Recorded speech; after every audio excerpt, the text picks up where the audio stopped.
Si Luistro ay bigla nag-motion.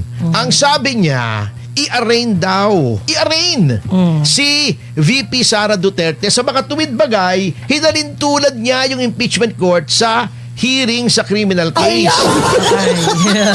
Bakit daw humihingi ng arraignment, entry ng plea of not guilty si Luistro?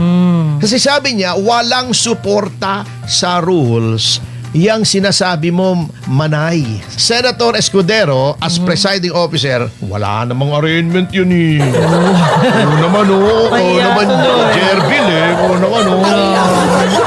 Ibang kaso. Oh, sobra ka naman oh. Wala naman sinasabing arraignment eh. Oh, sabi, for those reasons, Sa ganong parangan, the motion is denied. ay napahiya siya. Ay, Yun. minahal ko. Yun. Ay,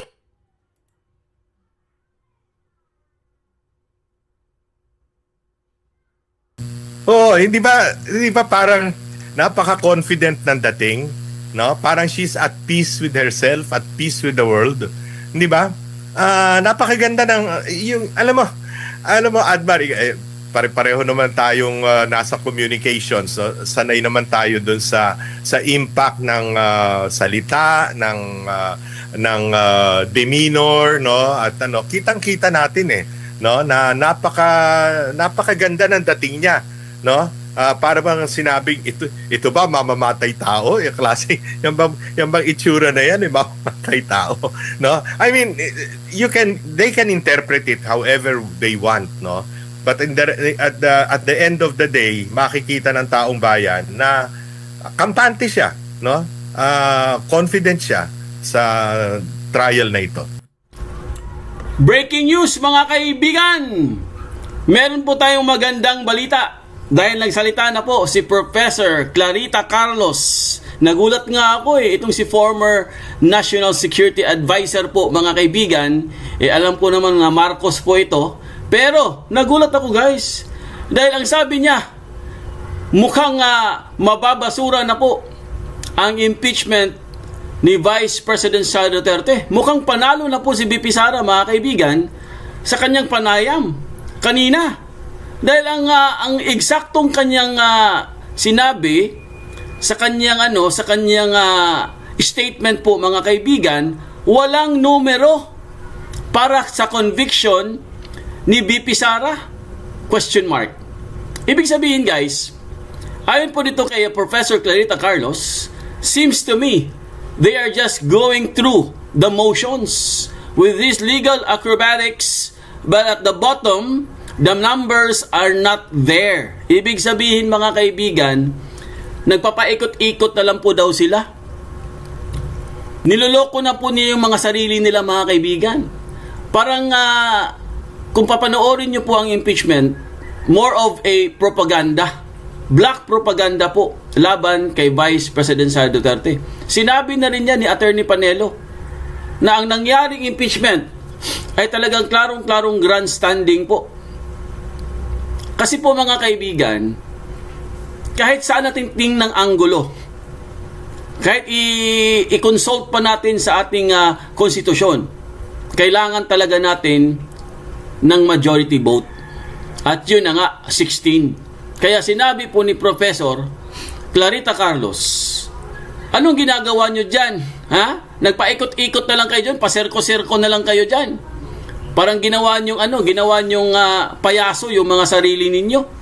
Dahil hindi naman talaga kompleto ang numero to convict Vice President Sara Duterte.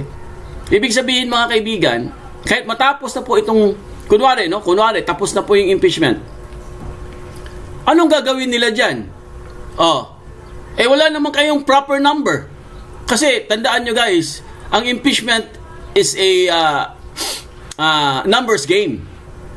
Hindi ma-impeach si VP Sara pag hindi kumpleto ang numero. Pag hindi nila na kumpleto ang numero, kailangan nilang kailangan nilang kumonsulta o kailangan nilang isama yung mga iba pang mga senador na wala dyan. Para ma-convict nila si VP Sara or else, wala. Nakatenga lang po yan. Ibig sabihin mga kaibigan, matatapos na lang po ang term ni VP Sara, hindi pa rin siya ma-impeach. Yan ang pagkakaintindi ko dyan. Kasi Kasi, meron naman talaga sa batas yan eh. Hindi naman po yung gawa-gawa lang nila. Professor Clarita Carlos pa. Isa yan sa mga pinakamagaling na political analyst, no? Political science yan eh. Scientist. Scientist ng mga politika. So, mga kaibigan, ito ang tila ipinahiwatig ni dating National Security Advisor Clarita Carlos sa kanyang social media post kasunod ng ikalawang araw ng impeachment trial ni Vice President Sara Duterte. Sa kanyang post, sinabi ni Carlos na wala talagang numero, hindi kompleto, mga kaibigan. So mamaya, pag-usapan po natin ito habang wala pa pong impeachment, hindi pa po nag-uumpisa yung impeachment trial kasi alas 2, 2 p.m. magsisimula ang pangatlong araw. Nako, pangatlong araw na po mga kaibigan ng impeachment ng ating mahal na Vice President. Sino kaya ang panalo ngayon? Dahil kahapon, panalo si VP Sara. Nung unang araw, panalo pa rin si VP Sara. Pero itong pangatlo, sino kaya ang mananalo? Mukhang gaganti guys ha, meron akong nabalitaan. Mukhang gaganti ang defense. Nako! Oy, Ursula, humanda na kayo. Gaganti ang defense. Kasi kahapon mga kaibigan, wala talaga sa tamang wisyo eh. Wala sa tamang hulo guys. Kung nakita nyo mga kaibigan, kumalat niya sa social media eh. Kumalat na po ngayon sa social media ang pinagagawa nitong, ano pa pangalan ng abogado na yon? Abogado ng prosecutor na nakikipagkindatan sa ng NBI NBI witness. Parang kumikindat-kindat siya mga kaibigan, napanood ko guys.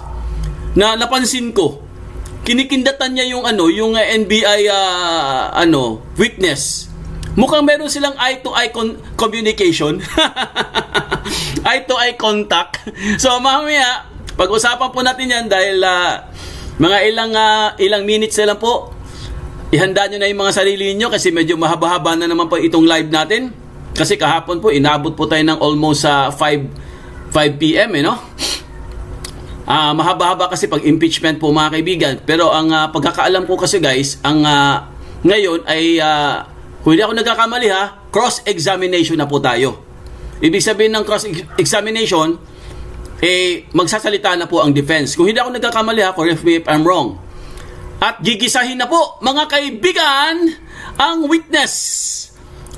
Gigisahin. Nako, gigisahin sa sariling mantika. So, ito po, meron pong pahayag guys. Pag-usapan din natin itong kay Lito Banayo. Maganda po ito eh. Kasi ang sabi po ni Lito Banayo guys, ayon po sa kanyang analysis, sa kanyang analogy po, VP Sara kampante sa impeachment. Alam niyo ba ibig sabihin nun mga kaibigan? Confident po ang ating mahal na Vice President sa impeachment. Ibig sabihin guys, wala po siyang pinangangambahan. Dahil alam po ni VP Sara mga kaibigan na wala po siyang kasalanan. Kasi puro sablay eh. Kung tutuusin ang prosecution po mga kaibigan, puro sablay. Kahapon sumablay din sila. Lalo na itong si Representative Luistro. Napakalaking sablay. Kasi ayon po kay Atty Topacio guys, nag-ano pala ito, nung unang araw mga kaibigan, siya pala yung nanghihingi ng arraignment. Etong si Representative Luistro, hindi naman pala pwede yan na magpi-plead guilty ka or not guilty kasi hindi naman po ito criminal case. Ito po isang impeachment.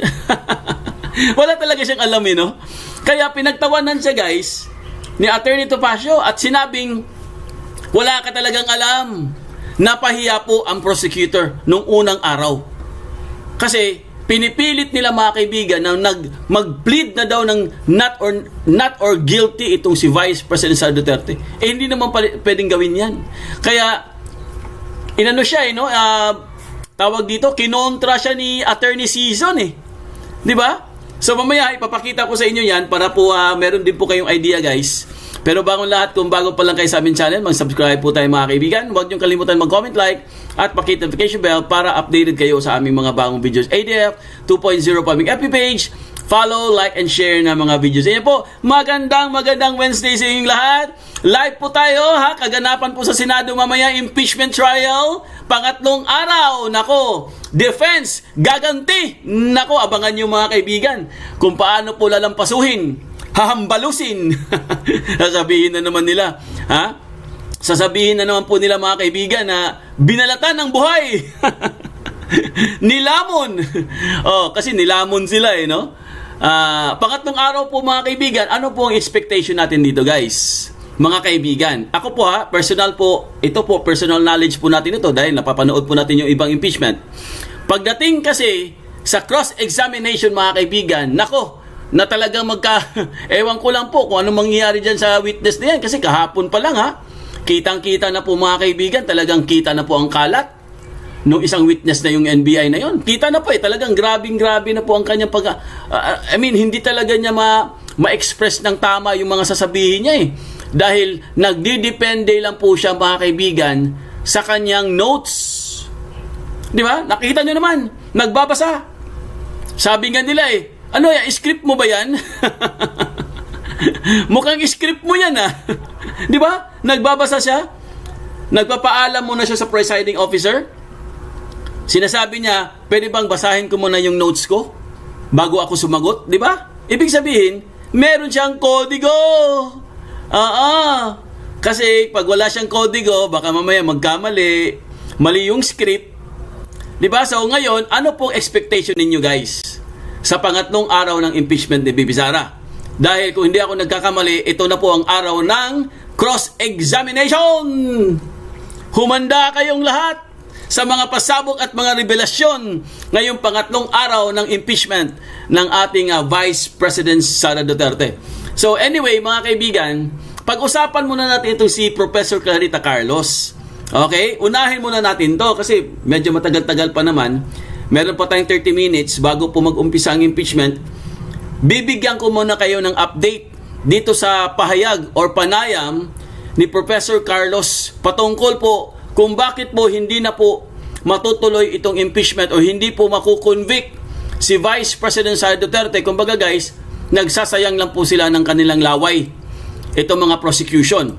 Dahil ayon po kay Professor Carlos, ipakita na kagad natin dito para meron po kayong idea mga kaibigan kung ano po itong matinding statement po ni Professor. Nako, may iiyak na naman dito. Sino na naman kayong kukontra dito? Kasi matindi ito Malamang sa malamang, nako, ano kayong mangyayari kay Professor dito? Baka tanggalin to. Baka magalit si Lisa Tanas? Nako, Professor, baka magalit si Lisa Tanas sa'yo. Ito po, mga kaibigan, i-share ko lang sa inyo ang nakalagay po dito, mga suki, mag-comment lang po kayo dyan mamaya babasahin po natin lahat ng mga comment ninyo, mga tanong nyo guys, sa bandang dulo na po. Kasi medyo mahaba-haba yung impeachment from time to time, habang nag-impeachment, pag meron pong pause or meron po silang konting suspend, babasahin ko yung mga comment ninyo, okay? Pero ngayon, mag-update muna tayo. Alright? So, ang sinabi po ni Professor Clarita Carlos, walang numero para sa conviction ni Bibi Sara. Ibig sabihin guys, malinaw na malinaw itong pahayag ni Professor Carlos na hindi talaga ito makukonvict si Bibi Sara. Dahil sabi ko nga sa inyo, ulitin ko ang impeachment po is a numbers game. Kailangan po dito ng proper numbers para po makonvict ang isang opisyal na impeachable officials. So mga kaibigan, seems to me they are just going through the motions with these legal acrobatics, but at the bottom, the numbers are not there. So, klarong-klaro po ang sinabi ni Professor. Acrobatics. Nagpapasikat lang po kayo. Nagpabida-bida. Ginamit nyo lang yung impeachment para po sa black propaganda. Para sirain at syempre mga kaibigan, yung kredibilidad ng ating mahal na Vice President, yun talaga ang target nila. Di ba? Kasi po mga kaibigan, alam naman nila guys, na wala talagang makakatalo dyan kay Bibi Sara. Kita nyo naman kung gaano po siya kapopular ngayon. Di ba? Dahil wala naman po siyang kasalanan. Alam po ng taong bayan yan. Pag wala kang kasalanan, makikita po yan. Nagre-reflect sa inyong character na meron talaga, kung may kasalanan si Bibi Sara, makikita natin yan Pero tingnan nyo naman ang kanyang dating, guys. Wala po siyang kasalanan. Talagang dinidiin lang po siya dahil takot sila sa 2028. Kaya tignan nyo, ang dami-dami pong mga impeachable na binabato sa kanya na hindi naman po na napapatunayan talaga. Wala naman talagang documents or walang proper evidence or documentation. Kaya kung babasahin po natin dito, ito po ang sinabi ni Professor. Walang numero para sa conviction ni Vice President Sara Duterte.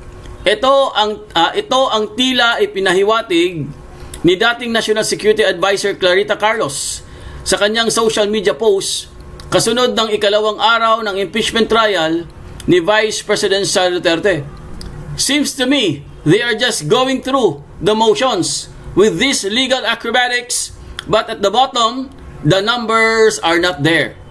Para sa akin, tila dumadaan lamang sila sa mga legal na acrobatics. Ngunit sa huli, wala na ang kailangang numero. Ibig sabihin, walay. Mema lang. Mema lang itong impeachment. Talagang ginagamit lang po nila, guys, itong impeachment para sirain si VP Sara. Kasi alam po nila yan na hindi talaga nila makukonvict si VP Sara dito. Lalong-lalo na po, nag-file na po ng TRO.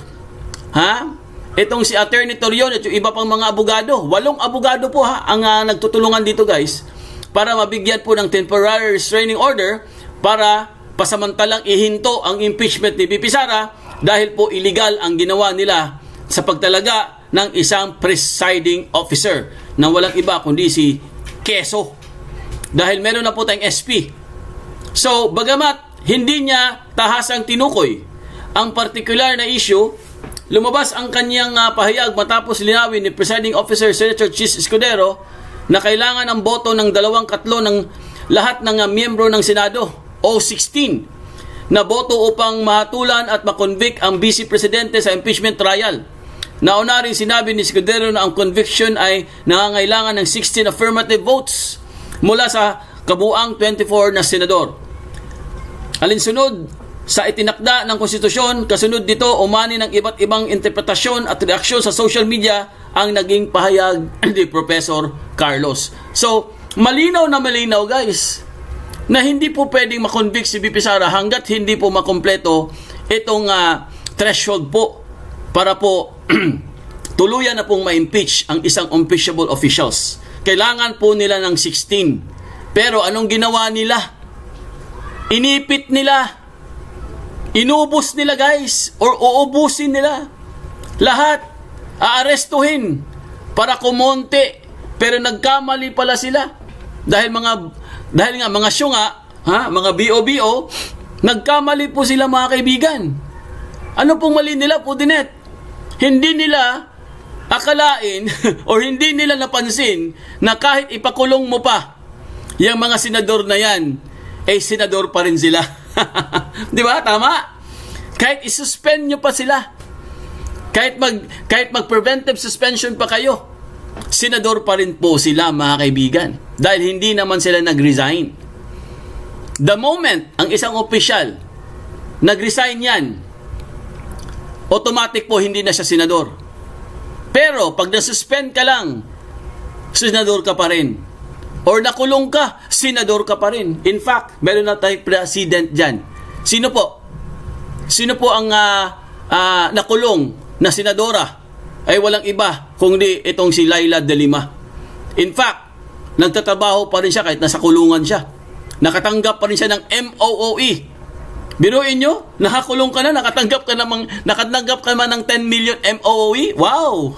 Ibig sabihin, gumagana pa rin ang pagiging senador mo. Di ba? Hindi naman po siya, porkit nakulong ka, hindi ka na senador, hindi po. Kasi ang batas naman dyan, pag ikaw ay nag-resign talaga, wala na yun. Sabi nga nila, kahit absent ka ma, di ba? Pumunta ka ng ibang bansa. Kahit nga nasa ibang bansa ka, mga kaibigan, pwede ka pa rin sumali. Kasi hindi ka naman totally kinut off Pero syempre, mga kaibigan, mas effective pa rin pag nasa Pilipinas ka. Or absent ka, pero nasa Pilipinas ka. So, napakaganda po at malinaw po itong pahayag ni Professor Carlos, mga kaibigan.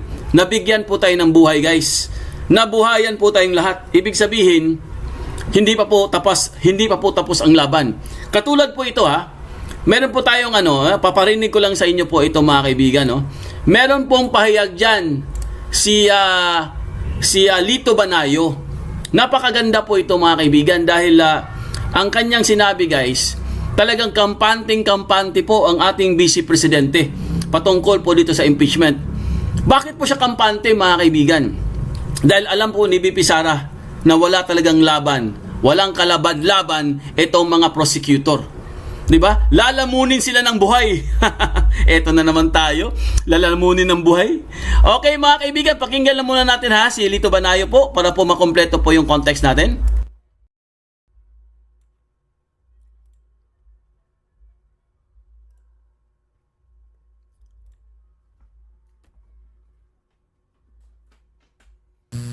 Hindi ba parang napaka-confident ng dating, no? Parang she's at peace with herself, at peace with the world.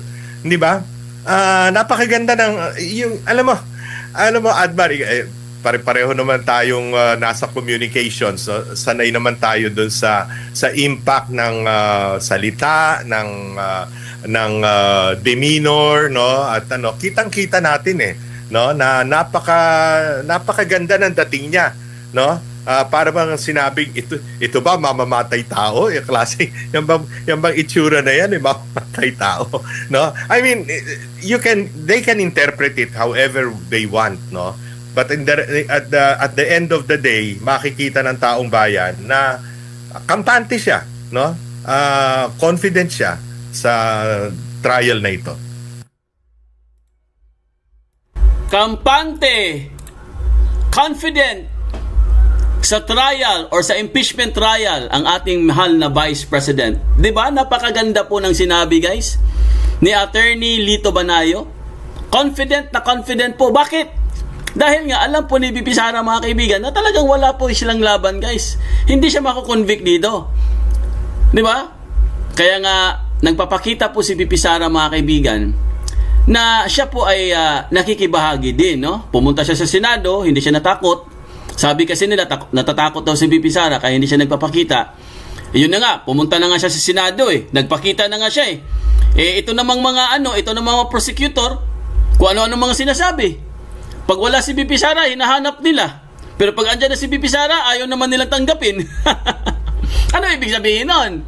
Ibig sabihin nun, kunwari lang kayo pero ayaw nyo talagang makita si VP Sara kasi pag andyan si VP Sara ay nanginginig kayong lahat. 'Di ba? Ganun lang naman 'yan 'Di ba? Ganun lang po 'yan, guys. Ganun lang kasimple. Ito po, meron pa tayong isa dito Pakinggan naman natin si Atty Topacio. Ito po ang kanyang pahayag. Patungkol po ito mga kaibigan, itong prosecution napahiya. Paano po napahiya guys ang prosecutor? Itong panel ng prosecutor po. Dahil po binasura guys ang kanilang mosyon. Mosyon. Kasi walang alam Walang alam itong si Luistro.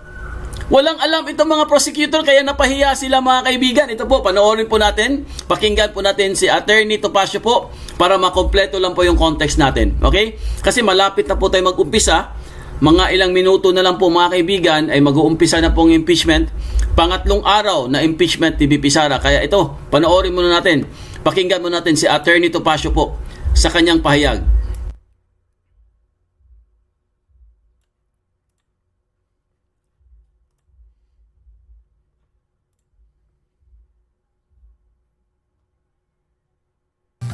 Mga kasama, eto si Luistro ay bigla nag-motion. Ang sabi niya, i-arraign daw. I-arraign si VP Sara Duterte sa mga tuwid bagay, hinalin tulad niya yung impeachment court sa hearing sa criminal case. Sabi niya, dapat daw basahin each and every article of impeachment at mag-enter daw ng plea. Guilty or not guilty. Sabi ni Atty. Season, yung abogado ni VP Yun. Sara, yung lead counsel. Yun ang magaling. Yan. Sabi kasi ni Luistro, Rule 7 daw, may sinasabing failure to appear, failure to file an answer, there should be an entry of plea of not guilty. Ayan. Sabi ni Atty. Sheila Season. Ito magaling to. Bakit daw humihingi ng arraignment o entry ng plea of not guilty si Luistro? Kasi sabi niya, walang suporta sa rules yang sinasabi mo manay, sabi niya. Kasi yang plea of guilty or not guilty, kapag ang respondent sa impeachment trial ay hindi sumipot, either by himself or herself or by counsel, at hindi nag-file ng answer. Yun. Okay. Kung ganon, ay tatama si Luistro. Pero hindi po ganon ang sitwasyon. At Yes. sinabi ni Atty. Season, nag-appear po si Vice President. Vice President, hindi personally, pero yung summons na pinirmahan ni Senator Win Gatchalian ay appear personally or through counsel. Ayun. Pinapayagan na siya ay mag-appear sa pamamagitan ng kanya mga abogado na Abogado. naroroon. Therefore, Yes. it is compliant with the summons na pinadala ng impeachment court. Number 2, may answer naman. O bakit ka magpa-file ng maghahatag ng motion na i-arraign. Okay, yun ang debate. Yan. At pagkatapos ng pagkatapos dinggin ang mga argumento ng magkabilang panig. Yan, oo. Senator Escudero, as presiding officer, wala namang arraignment yun eh. Oo naman, oo. Oo naman, Jervil eh. Oo naman, oo. Ibang kaso. Oh, sobra ka naman, oh. Wala naman sinasabing arraignment, eh. Oh, sabi niya, Okay, eto ang sabi. Tagalogin mo. Bilib na bilib. Oo. Okay, sige. But in this case, Pero sa kasong ito, sabi ni Escudero to, she has filed an answer siya ay sumagot. and in fact has appeared At sa makatuwid, siya ay dumalo through counsel. sa pamamagitan ng kanyang abogada. Yan. Abogado. Gumagaling tayo sa interpretation. Oo. Hindi ako Insofar marunong. as the Pasensya na. readings of the articles of impeachment, Ayan, mula sa pagbabasa ng mga article sa impeachment, it will be done. ito ay ginawa. Gagawin. Gagawin, yan. no? Okay. At the final resolution of this case. Sa pinaling resolusyon ng kasong ito. Yan. For those reasons, Sa ganong parangan, the motion is denied. ay napahiya siya. Ay, Yun. Binali ko. Yun. Ay, ang nangyari. Hindi, grabe na kasi. Okay. Ayan po mga kaibigan, ang ating update guys. Napahiya ang prosecutor or mga prosecution. Napahiya sila sa kanilang ginagawa dahil nangihingi sila ng arraignment. Mukhang wala talagang alam. Walang alam sa batas. Abogado naman siya, no? Pero yun nga yung problema dun kasi hindi naman kasi sila mga practicing lawyer Kasi 'di ba, pag ikaw po ay tumakbo at nanalo ka bilang congressman o kaya senador, bawal na po mag-practice kung ikaw isang abogado. Yung mga yan, hindi naman talaga sila yung nakatutok dyan sa pagiging lawyer 'Di ba? Kasi matagal na po sila dyan sa Congress. So wala talaga silang alam mga kaibigan. Compare nyo naman kay Atty. Season, kay Atty. Sheila Season. I-compare naman natin yung kagalingan niya. Lalo na po itong si Atty. Topacio, talaga mga batikan ng mga abogado yan. Sila Atty. Panelo, yan talaga mga magagaling. Atty. Torion. Kasi nakatutok sila sa kaso, nakatutok sila sa trabaho nila bilang mga lawyer. So, etong si Luistro guys, yan sila Ridon. At kung sino-sino pa yan nakaupo dyan, sila De Lima. Kasi mga abogado daw yan Wala naman silang binatbat dito sa mga to kasi mga veterano po itong mga abogado na to guys. Mga veterano na yan sila Atty. Topacio. Di ba? Kaya hindi sila pwedeng magmamagaling-magalingan, hindi sila pwedeng magpabida-bida dyan. Dahil nakakahiya lang po sila. Di ba? Nakakahiya naman talagang ginagawa nila, mga kaibigan. So, klarong-klaro po at malinaw na malinaw po ang sinabi ni Atty Topacio. Huwag mong gayahin yung criminal case. Magkaiba po yun. Iba din po ang impeachment case. Dahil ang impeachment proceedings more of a political, alam naman natin, more of political talaga yan eh. Hindi naman katulad ng ibang mga kaso na katulad ng criminal case, iba naman kasi ang pinag-uusapan dyan eh. Dito naman kasi, mga kaibigan, lalo na po, kung ang i-impeach mo ay pangalawang pinakamataas sa posisyon sa bayan, which is the Vice President, na mayroon po siyang 32 million na mandato, dahil nanalo siya ng 32 million votes. Napakahirap niyan. Napakahirap na decision yan. It's a very complex situation po, or a very complex process po, mga kaibigan, pagdating po sa impeachment, dahil 32 million ang bumoto sa kanya. Ang nag-i-impeach sa kanya ay walang mga kwenta. Ilan lang bumoto sa mga yan? Diba? Doon lang eh. Talagang, ewan ko lang mangliliit ka talaga. Kaya po, mga kaibigan, nilamon sila ng buhay. Totoo yun eh. Totoo yun, literal. Literal na nilamon sila ng buhay. Nilampaso at hinambalo sila, mga kaibigan. Teka lang mag-uumpisa na pala ang impeachment. Pangatlong araw na po, pero bago po natin ilipat, guys, kasi nagpe-prepare pa lang po sila. Mga ilang minuto pa, isingit lang po natin itong kalalabas lang po na balita na ito daw si Erwin Tulfo ay nagsampa na naman po. Naku, ano ba yan? Erwin Tulfo nagsampa na naman po ng panibagong kaso. Puro na lang pagsasampa ito. Ano po itong isinampa niyang kaso, mga kaibigan? Pag-usapan lang muna natin to, guys, bago po natin puntahan yung impeachment. So, breaking news, no? Ano naman itong pakulo ni Erich Sus Mariosep. Erwin muling nagsampa ng reklamo, grave oral defamation si Senator Erwin Tulfo sa Mandaluyong City Prosecutor's Office laban kina Attorney Levito Baligod, dating kongresista Mike Defensor, Quezon City Council Ranulfo Lodovica, Attorney Virgil Garcia at dalawa pang dating bodyguards ni Zaldico. Sus Mariosep, ito na naman pala tayo. Kaso na naman. Ang reklamo ay may kaugnayan sa mga naging pahayag ng mga respondent na nag-uugnay kay Tulfo na umano'y maanumalyang flood control projects. Matatandaang kabilang si Tulfo sa mga pinangalanan ng ilang dating bodyguards ni Zaldico sa pagdinig sa Blue Ribbon Committee noong June 4 or July 4. June 4, no, kung saan inakusahan siyang tumanggap umano ng mga maleta ng pera, marin itong itinanggi ni Tulfo. So, mga kaibigan, eto na naman sila, guys. Nagsampa na naman po ng kaso itong si Erich. Sige, magsampa lang kayo ng kaso. Bakit po siya nagsasampa ng kaso, mga kaibigan? Siya nga mismo lumabas nga yung pangalan niya doon sa mga affidavit ng mga Marines.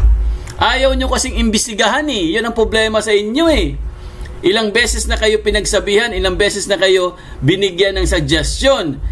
Para matapos na yung problema na yan, i-hearing nyo. Flood control. Pero anong ginawa ninyo? Tinabunan nyo. Gumawa kayo ng impeachment para kunwari hindi na kayo mga pag-blue ribbon. Diba? Kasi yung impeachment na yan, diversionary tactics po yan. Isa yung smoke screen. Tingnan nyo, papaabutin daw nila ang impeachment hanggang next year. Bakit mo papaabutin ng hanggang next year? Kung tutuusin, dapat ang impeachment 3 months lang yan. Ang pinakamatagal dyan 3 months. Pero papaabutin daw nila ng hanggang next year, mga kaibigan. Grabe. Magkano ginagastos nila sa impeachment araw-araw? Baka siguro kulang pa sigurong 50 million dyan. Di ba? Ito estimated lang po ito Kasi ang araw daw dyan sa Senado is 25 million pesos ang gastos. Yun yung araw nila. Ewan ko kung ordinary days ba tawag doon. Pero pag may impeachment, guys, siyempre doble yan. Di ba? Tama ba, mga kaibigan, ang estimate natin? Kasi kung gumagastos ang Senado ng 25 million a day, 25 million pesos a day, paano pa pag may event, may malakihang hearing katulad ng impeachment? Baka hindi lang po 25 million pesos a day yan. Baka siguro 50 million a day. Eh, ilan ang impeachment sa isang linggo? Siguro, palagay natin 3 impeachment bawat every week. Oh, hindi naman, kasi ang Thursday, Friday, wala yatang impeachment yan eh. Kung hindi ako nagkakamali ha, baka siguro ang impeachment yan Monday, Tuesday, Wednesday. O kaya palit-palitan siguro yan. So, kung gagastos sila ng 50 million a day sa impeachment, mga kaibigan, imagine niyo guys, kung gaano kalaki iyon, di ba? Kung gaano po katindi ang kanilang ginastos po, mga kaibigan, na wala naman pong kwentang impeachment. So, mga kaibigan, puntahan na po natin guys ang Senate. Silipin lang po natin kung nag-uumpisa na po, no? Para at least, mga kaibigan, mabigyan po kayo ng idea guys. Silipin lang po natin. Kasi mukhang mag-uumpisa na po itong impeachment. Pangatlong araw na impeachment sa ating Vice President Sara Duterte. Wait lang ayusin lang po natin, mga kaibigan, para maganda po ang ating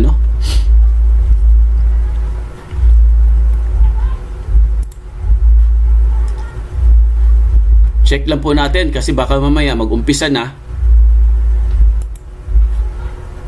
Okay, sa mga suki po natin dyan, mag-likes and subscribe po kayo sa aming YouTube channel. Dahil pag nag-likes and subscribe po kayo sa YouTube channel namin, ay masayang-masaya na po si Foodinet. Kaya ano pang hinihintay nyo guys? Paki-likes and subscribe na po, paki-pindot na po dyan.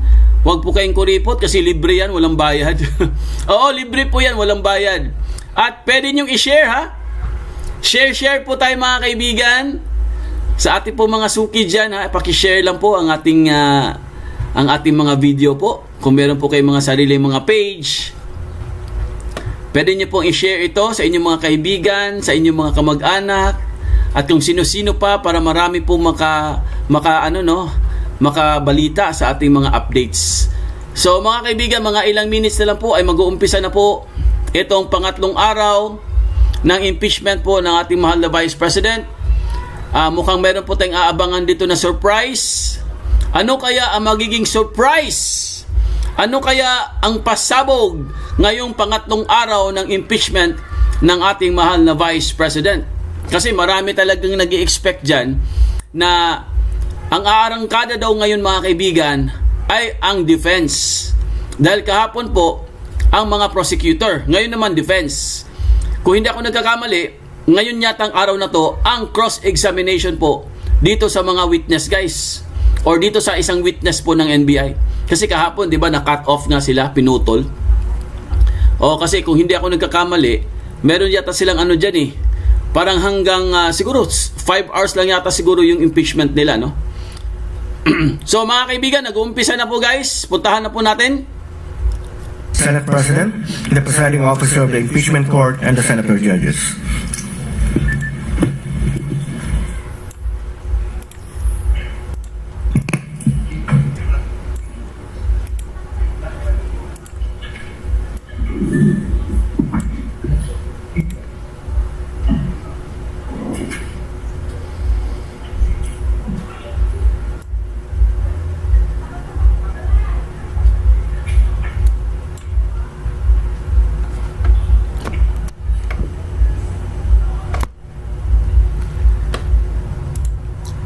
Ayan po, mga kaibigan.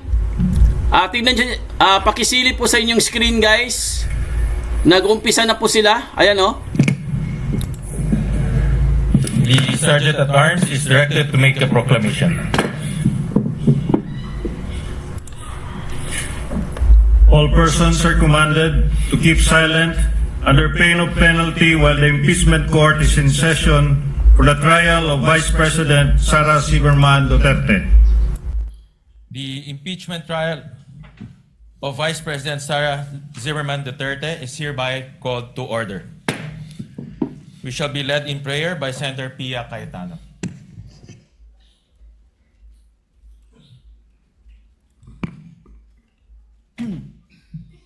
Let us bow our heads. Heavenly Father, we come before you today with a deep sense of responsibility. We ask for your wisdom, Lord, the kind of wisdom that seeks only what is true and what is right. As Senator Judges, may we listen carefully, reason clearly, and decide justly. May we never lose sight of the fact that our role here is not to serve any interest, but the interest of the Filipino people and the integrity of our institutions. We pray for fairness in every step of this process. May the truth be heard, may the evidence speak for itself, and may justice, whatever form it takes, be arrived at with honesty and with clear conscience.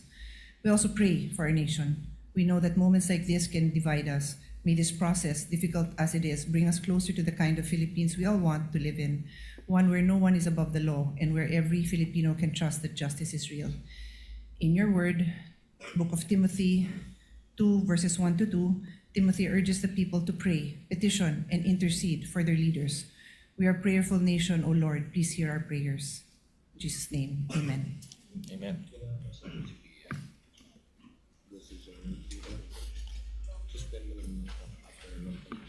The clerk of court will now call the roll. Roll call of members. Senator Judge Aquino. Senator Judge Cayetano Alan. Senator Judge Cayetano Pia. Senator Judge De La Rosa. Senator Judge Ejercito. Senator Judge Estrada. Senator Judge Go.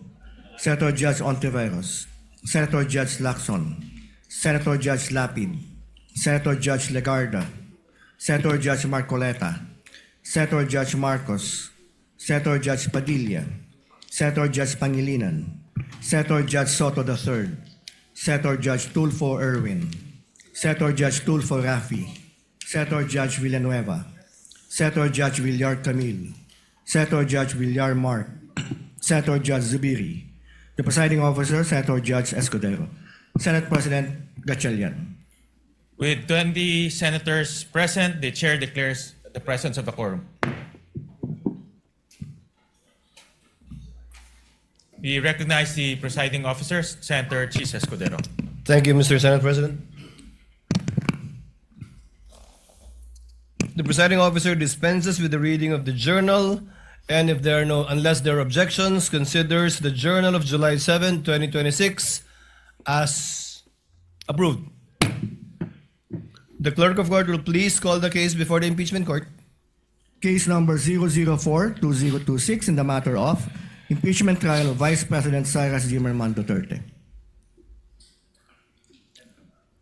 Appearances of the parties.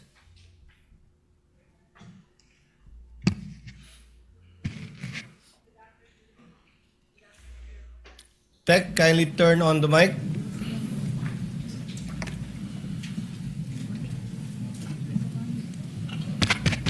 Good afternoon, Your Honors. Same appearance for the prosecution. We are ready, Your Honor. Appearances for the respondent.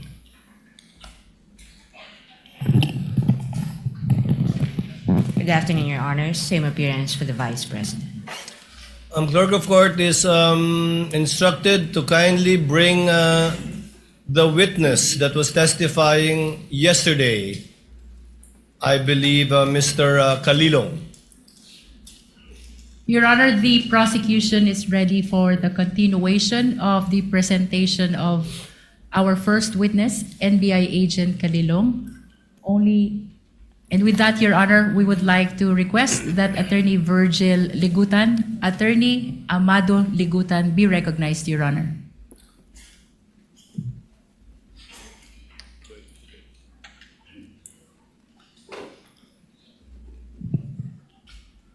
For the record, Attorney Ligutan will be representing the counsel for prosecutors, and on the part of the respondent, it will be Attorney Narvasa. That would be correct?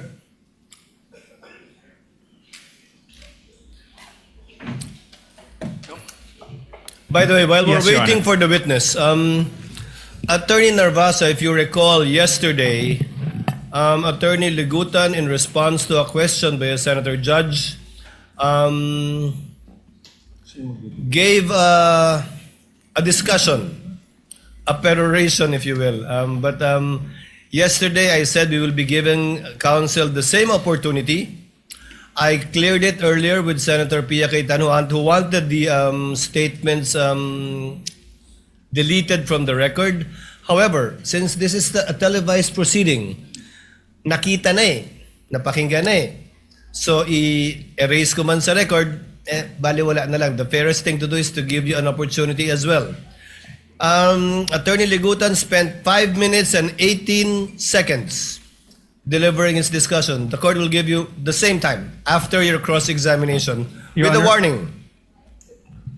With a warning and reminder from the presiding officer that the presiding officer will not tolerate such perorations again by either party, even if it is in response to a question of a senator judge, and the presiding officer will try to remind as best we can senator judges to let the witnesses present the evidence of both parties instead of the counsels presenting both facts and law through their statements. Senator Judge Cayetano, Alan. I'd like to thank the presiding officer for prudence, for wisdom in trying to resolve this issue. And I do understand that we are 24 people, all elected by the people, all wanting justice, all wanting a fair trial. Having said that, prudence dictates that we stop ourselves from asking certain questions that can prejudice the whole trial, whether or not our intention is to do so. So the problem is well stated by the presiding officer that if we simply delete from the record, mapapanood nyo na rin naman sa YouTube yung magandang discussion ng prosecution. So, on one sense, it is fair to give the defense a chance to answer. But on another sense, it's unfair. Why? Because whoever phrases the question, lamang na Kasi yung question nga is, why is this an impeachable offense? So for example, if I was the one who stood up yesterday and I asked the prosecution, why is this a political vendetta? And why is the House not investigating the flood control instead of investigating the Vice President? That would be unfair. That would be unfair to the House. That would be unfair to everyone. So simply giving the prosecution the chance to answer that question I asked would be unfair to everyone. So I do not know the solution. I accept the solution of the presiding officer. Now let's not tolerate any more questions like that. I agree with Senator P. I don't like being called out. But that's the role of the presiding officer and the Senate President. No? So sana yun lang, no, na one, when we ask the questions, we'll make sure it doesn't prejudice the whole trial. Whatever we say here, may ma-accuse na lawyering for the prosecution or defense. Okay lang yun. Okay lang yun. Sa prayer nga kahapon, di ba? Basta't justice, bahala na magalit. Okay. But my last point, Mr. President, let's give the defense a little latitude in not only answering that question, but what you want to say. Because nga, the question is unfair. So if you're simply going to answer that question, then it won't solve the problem na nakapagsalita sila 5 minutes, kayo nakapagsalita. So we'll consider, personally, I'll consider the very eloquent answer yesterday as a sort of a closing. So same, personally lang, Mr. Presiding Officer, give the latitude to the defense na parang closing din, whatever. Because they have affirmative defenses. And they did not push us to hear that. They went straight to trial. So dun din sa mga nagsasabi na delay sa dami ng objection, that's unfair. No? Let's give everyone latitude here. The same thing, I think, may konting ano sa internet na photocopies are not original and the counsel was simply citing, tama ba? A Supreme Court decision, no? And the rules of court. And the rules of court. So I'm just saying it's an emotional issue. So all of us will be hit, badgered, whatever. I think trabaho naman nung witness natin, bantayan yung internet. So as long as hindi foul, hindi threat. But having said that, Mr. President, let's give each other leeway, but only to the point that the trial will not disintegrate, di ba, into a political fiasco or circus. Thank you, Mr. President. The remarks of Senator Judge Alan Cayetano are noted. Senator Judge Pia Cayetano. Thank you, Mr. President. This will be brief. First of all, I'd just like to confirm that I acknowledge what the presiding officer said, that I agreed. Basically, I'm withdrawing my motion in the interest of fairness, because the delivery of justice is about fairness. So kung nakapagsalita nga ang prosecution with their closing statement, di pwede rin dapat mag-closing statement ang defense, no? So I am amenable to that. But very, very, very briefly, Mr. President, I'd like to put on record, why are we being strict about the rules? Why do I have to bother standing up? Well, because nothing in this world will run well without the rules. Now, my colleagues, the Senate is a basketball-loving Senate. Dami dito, hilig mag-basketball. Kung ako volleyball player, colleagues ko basketball. I'll use basketball as an example. Will you have a decent basketball game if there's no rules? No, there's rules. That's why we stand up. And then sometimes there are also opportunities to question the rules. That's also fine. But that's why we have to stand up and call the attention of the presiding officer when we feel that the rules are being violated. And we will continue to do so when we believe it is necessary in the interest of justice. Thank you, Mr. President. The remarks of the lady are noted. Since we are discussing housekeeping chores and matters, let the presiding officer continue with the same. The presiding officer will call for a break midway through in order to afford the parties 15 minutes to relax, go over their notes, and do their thing. In regard to senator judges or counsels for the parties who are not on deck, you're free to answer the call of nature in the least disruptive manner possible and return afterwards outside of the 15 minutes that we will be doing halfway through the proceedings. And finally, a request has been brought to the presiding officer to request as well the senator judges to lower the tone of conversational voices because I think where you're seated is an echo chamber. Naririnig sa iba't ibang sulok ng plenaryong ito yung mga sinasabi din ninyo at hindi rin nakakapag-concentrate yung ilan sa ating mga kasama na nakaupo sa paligiran ninyo. Just a reminder, and one last reminder before I recognize counsel for the respondent, Mr. Calilong, you will be testifying once again and will be undergoing cross-examination under the same oath Yes, Your that you Honor. took yesterday. Do you understand that? Yes, Your Honor. Thank you, counsel for respondent, Attorney Narvasa. If you're ready, you may proceed with your cross-examination. Your Honor, may I be allowed to approach a witness? You may do so. Thank you, counsel. Your Good afternoon, Mr. Calilong. Good afternoon, sir. During your direct examination, you testified that you were trained on photo and video authentication. Yes, sir. You said that you were trained for 2 weeks? Specific for photo and video, sir. Sir, my questions are answerable by yes or a no. Can Yes, you sir. please constrain yourself to these questions, unless I tell you, okay? Objection to that, Your Honor, please. And you got this training from Before counsel for respondent proceeds, counsel for the prosecutor to let the presiding officer Your recognize you first. You're so recognized, sir. What is your objection? Thank you so much. Inasmuch as I would like to accommodate the defense that in asking the question that the witness is to be limited to a yes or no question, Your Honor, please.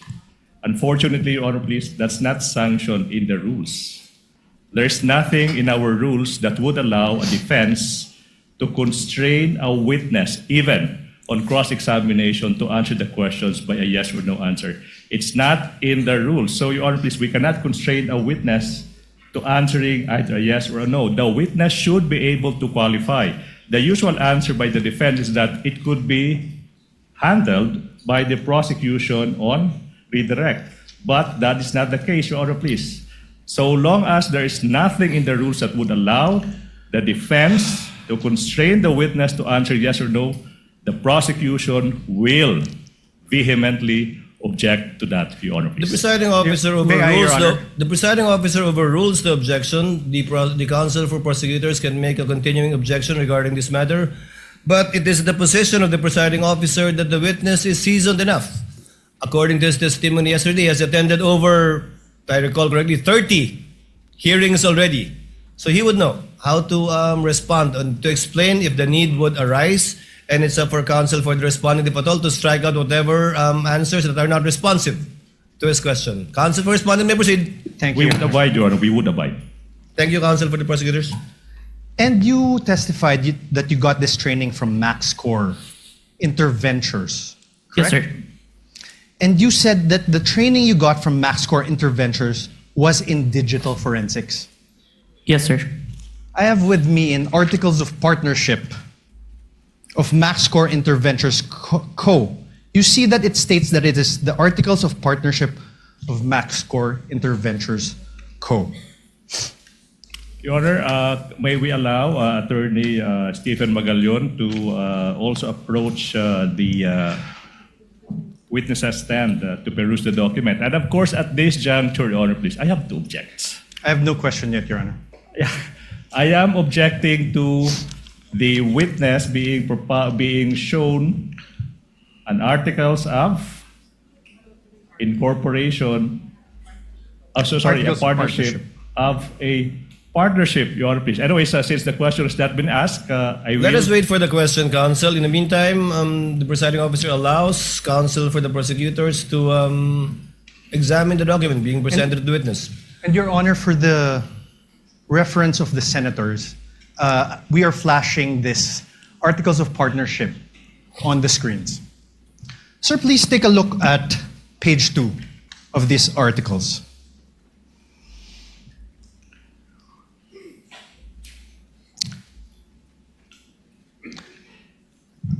Page 2, sir. That's here. Page 1, page 2. Let's read it together, okay? Primary purpose, to engage in the business of trading both import and export of goods on wholesale, retail basis. Do you see that, sir? Yes, sir. Now on page, the same very same page 2. The secondary purpose. Let's read it together again. Own, use, improve, develop, subdivide, sell, exchange, lease of all kinds, including buildings, houses, apartments, and other structures. Do you see that, sir? Yes, sir. After that, in the same page 2, the secondary purpose is to print, publish, distribute, buy, sell, acquire rights, to and generally deal in all kinds of software packages, books, periodicals, newspapers, magazines, journals, and other publications dealing in or having to do with subjects of all kinds, character, and all acts of things as may time to time be deemed needful, necessary, or required. You see that, sir? Yes, sir. Thank you, sir. Now I'm showing you a screenshot of the website of this MaxCore Interventures Co. It states under About Us. I'm also flashing this on the screen, Your Honors, for the ease of the senator judges.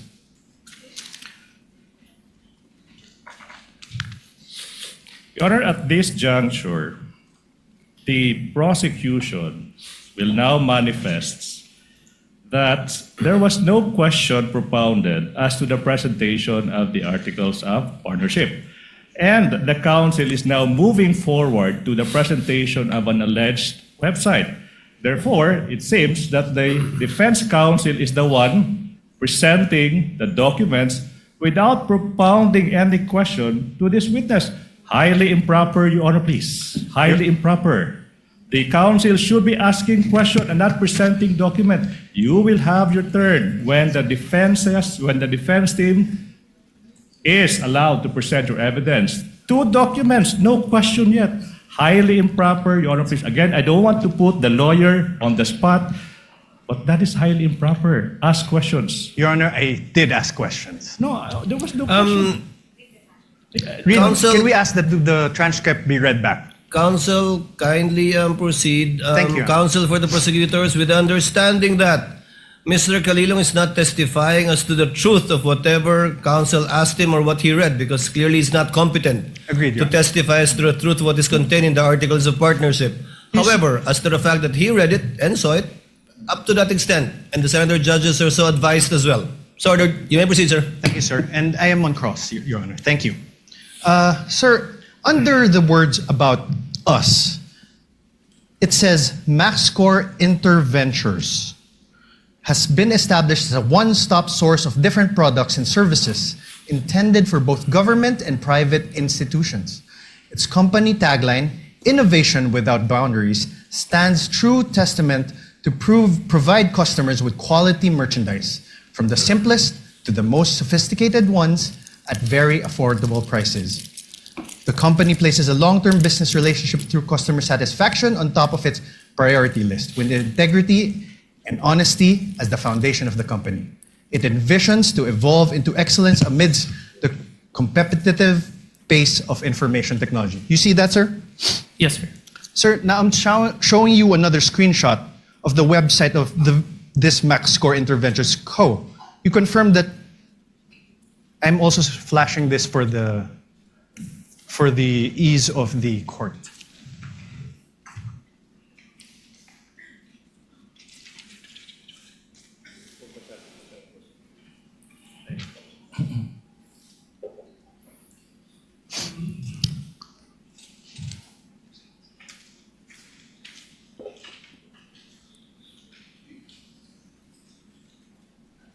Mga kaibigan, update po tayo. Cross-examination na po, ha.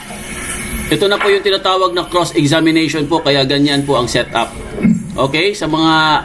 Sir, at this point, Your Honor, please, allowed. The prosecution is allowed.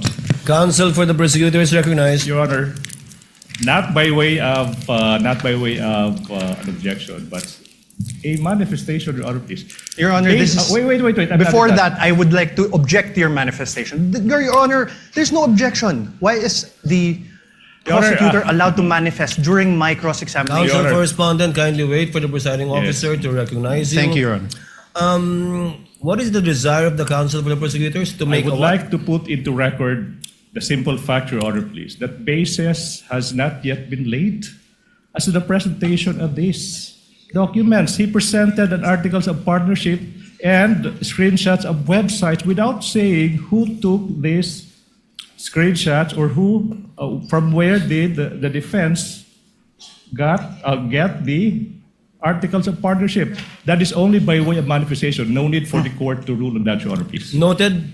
Earlier ruling of the presiding officer stands. Counsel may proceed. Your Honor, may I respond? No need, counsel. It was not an objection. Please proceed with your cross. Thank you, Your Honor. May I also state a manifestation, Your Honor? Your Honor, the basis of the defense was laid. For the record, the chair will allow it just this Thank you. once, please. The basis of the defense was laid when we asked him whether he testified that he got his training as an expert witness from MaxScore Ventures. That's basis. Counsel, Your please proceed. Thank you, Your Honor. Sir, could you take a look at this? Under the words "our products," the products seen there are office supplies and equipment, ICT equipment, software and hardware, investigative equipment, hardware and software, emergency response software, and CCTVs. Do you see that? Yes. Thank you. Mr. Calilong, are you a lawyer? No, sir. Yesterday, you testified that you signed the affidavit of investigation dated February 10, 2025. Yes, sir. Your Honor, may I request a copy from the prosecution? I think it is Exhibit P-4-3 in series. P-4-3 series. Your Honor, please, manifestation. The witness, number one, mentioned the affidavit of investigation, but that the witness did not identify the documents. So for the record, Your Honor, please, that document is not yet presented in courts as the documentary evidence, Your Honor, please. So highly improper for the defense to elicit that document through this witness precisely because this witness did not yet identify the affidavit of investigation, Your Honor, please.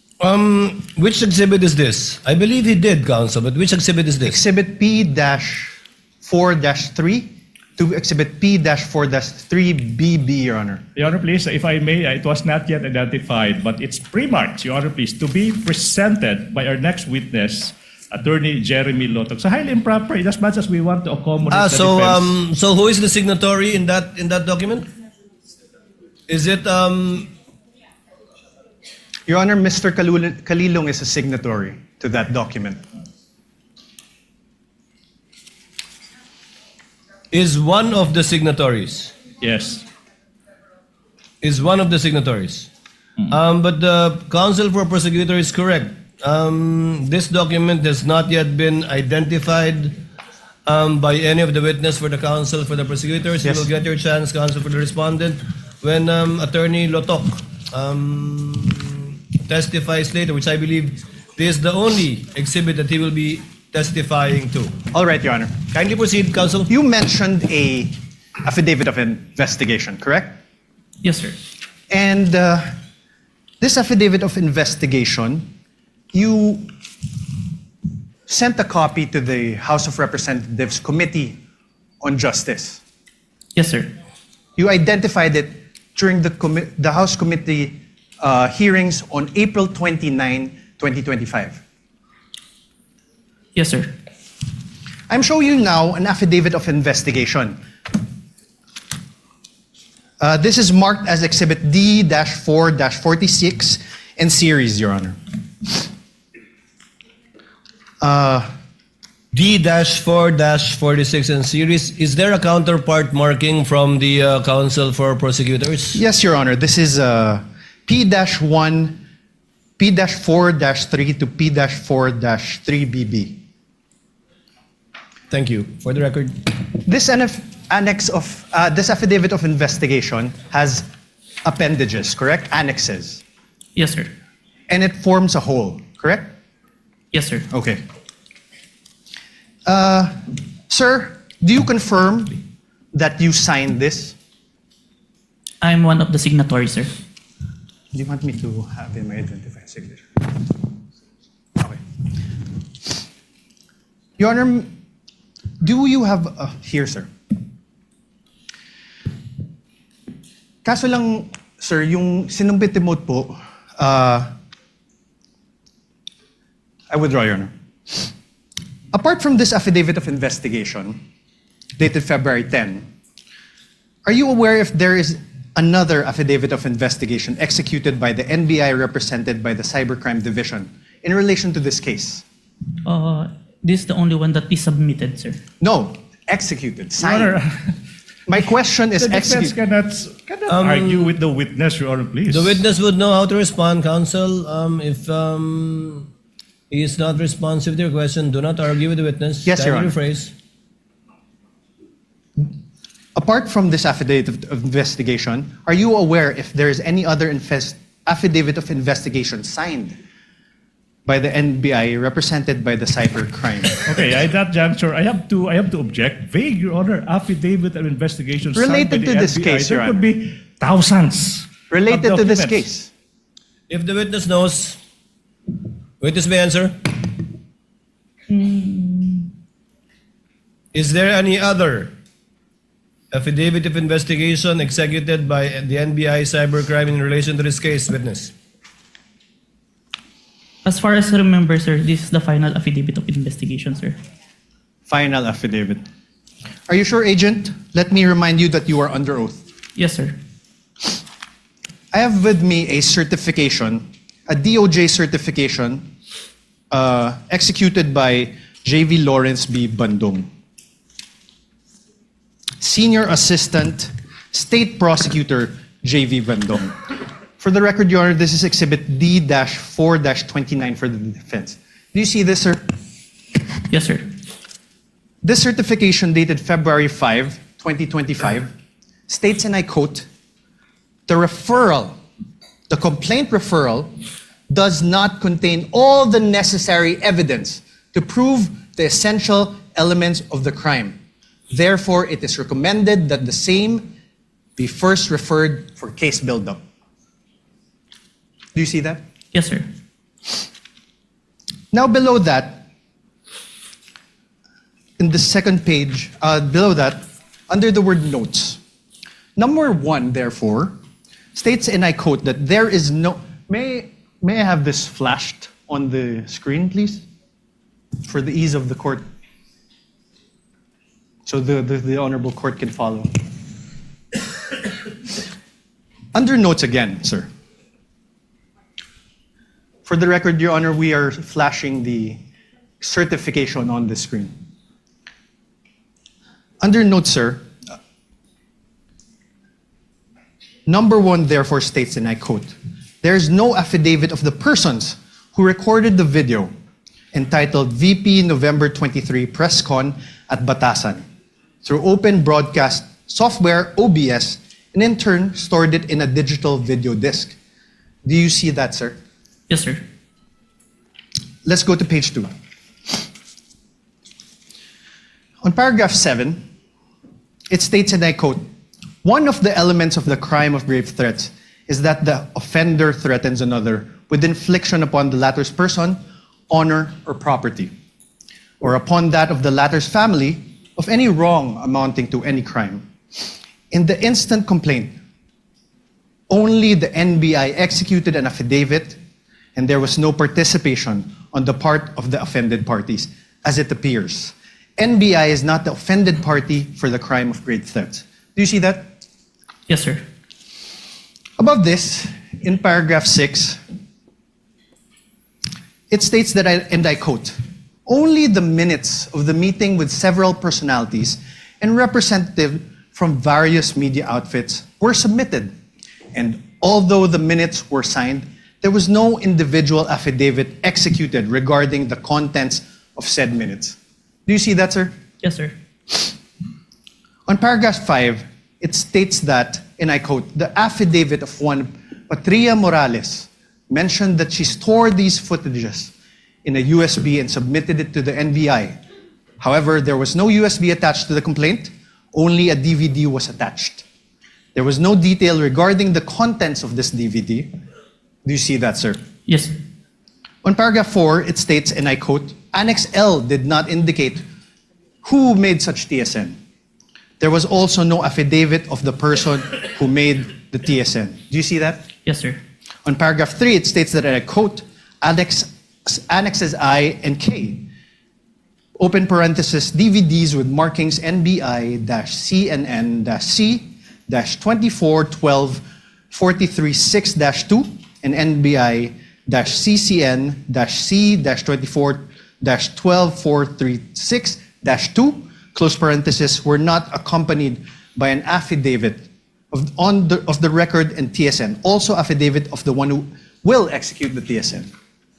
Yes, sir.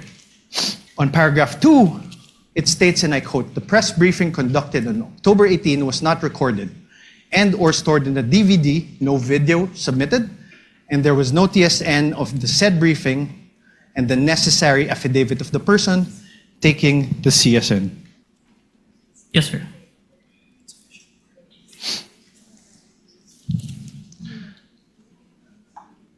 Now you are aware,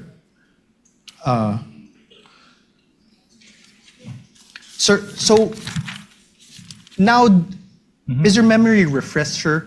Did the DOJ send back the original affidavit of investigation to the NBI? Yes, sir. As far as Thank you. Now you are aware that on February 11, 2025, the NBI, through its then director, retired Judge Jaime B. Santiago, wrote to the Office of the Prosecutor General submitting a revised affidavit of investigation. Yes, sir. This is your affidavit of investigation dated February 10, right? February 10, 2025. Correct. So, wait. So, objection, Your Honor. The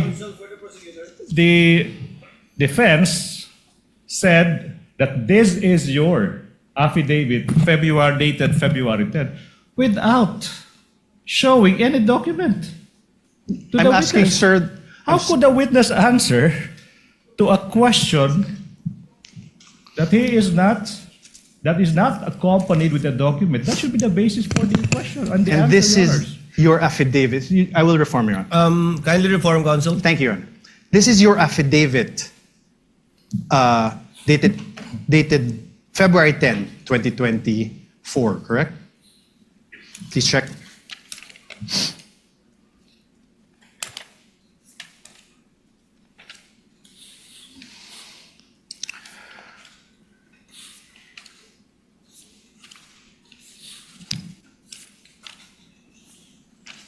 Sorry, sir.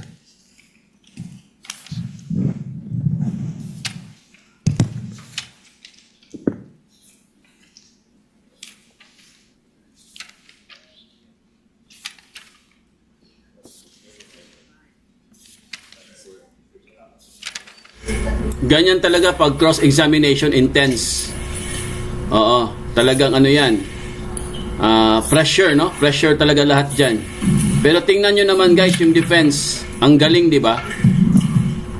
Itong prosecutor, abogado nila, object ng object. Kasi kinakabahan eh.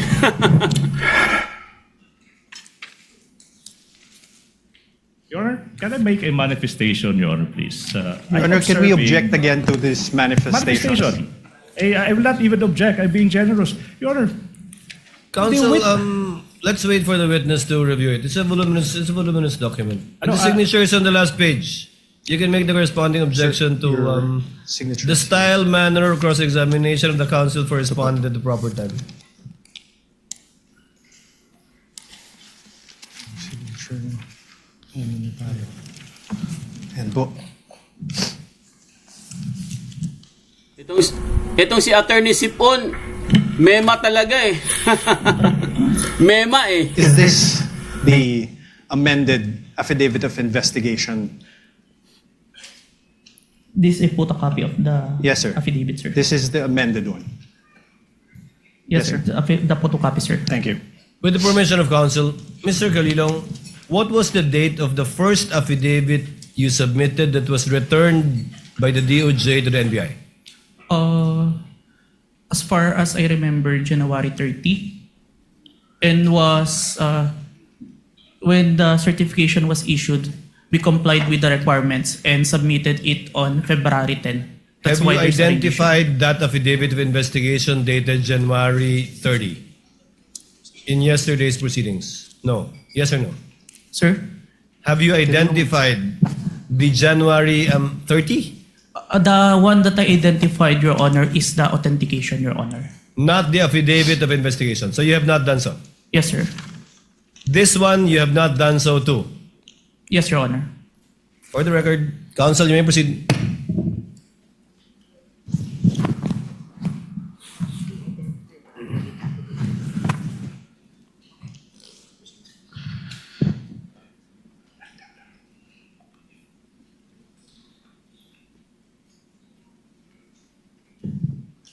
I'm showing you now a letter dated January 30 from the former NBI Director Jaime Santiago. now I have to object, Your Honor, please. You know, the defense has been confronting this witness with documents, even without marking and identifying the source of these documents. Your It's Honor, like that's plucking out of thin air a document, presenting them the document to the witness, and withdrawing the document Your Honor, that's up without to the... even introducing this piece of evidence, this piece of exhibits into evidence. So my question is, through the presiding officer, is the defense not entering these documents into evidence, Your Honor, please? They can do so at the proper time, counsel, but insofar as the witness is concerned, I think the basis was laid when he said that he executed only one affidavit of investigation in connection with this case.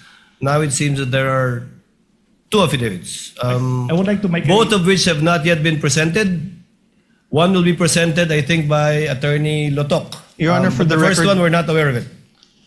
Is that correct, counsel for the respondent? Your Honor, he just identified a copy of the affidavit of investigation. Dated January 30? April 10, 2025. February 10. 10. Sorry, Your Honor. February 10. February 10, Your Honor, please. What about the first affidavit? The witness said he had the first affidavit. Yes, Your Honor. Not yet.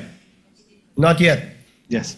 You only cited a January 30 letter of Yes, the Your Honor. former NBI I cited, Your Honor, a Director. certification by the DOJ returning an affidavit.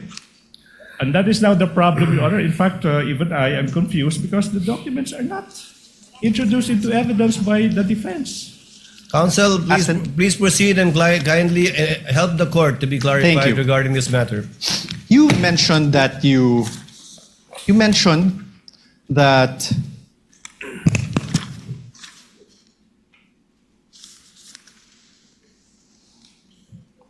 that you were aware that the then director, retired Judge B. Santiago, wrote to the office of the Prosecutor General submitting a revised affidavit of investigation on February 11, 2025. I'm showing you now that letter dated February 11, 2025. For the record, this is Exhibit D-4-43 for the defense. Up for the defense, you mean pre-marked? I Pre-marked. suppose. Because when you say marked as evidence for the Pre-marked. defense, it's not yet. Your turn has, you have yet to present your exhibit, so it should be pre-marked, Your Honor, please. No, it's pre-marked, and I believe both the defense and the respondent and the prosecution also have common pieces of evidence which you decided during pre-trial. This is not one of them, which you decided during pre-trial to be marked It's separately. not one of those few common pieces of evidence. Yes, there are a few. Sir, Please proceed, counsel, for the respondent. Witness the answer. there is a signature above the name Judge Jaime B. Santiago. Whose signature is that?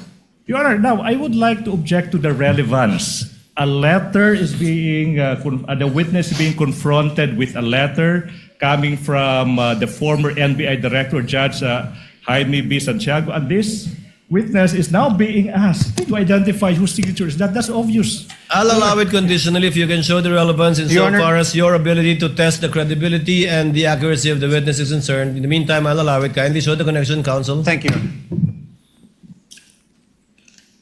Sir, whose signature is this?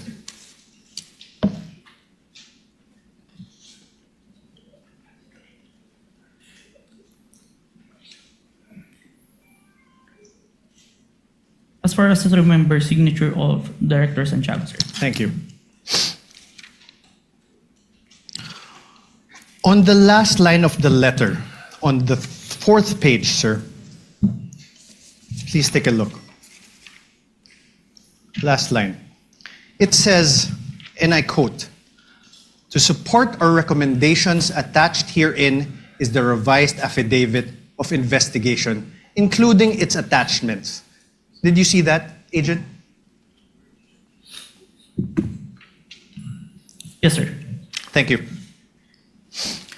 And you confirm that the former NBI Director Jaime Santiago wrote to the Prosecutor General, Richard Anthony D. Fadolion, a letter dated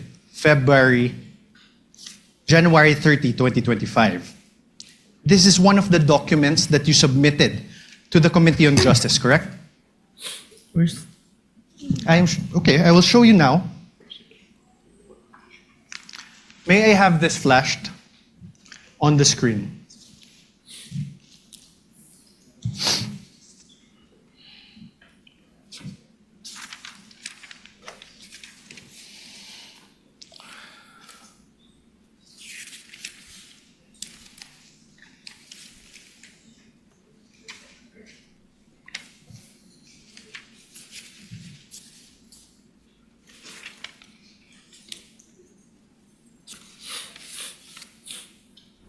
Ginigisa po Do you ang recall this NBI. document? Yes, sir. Yes.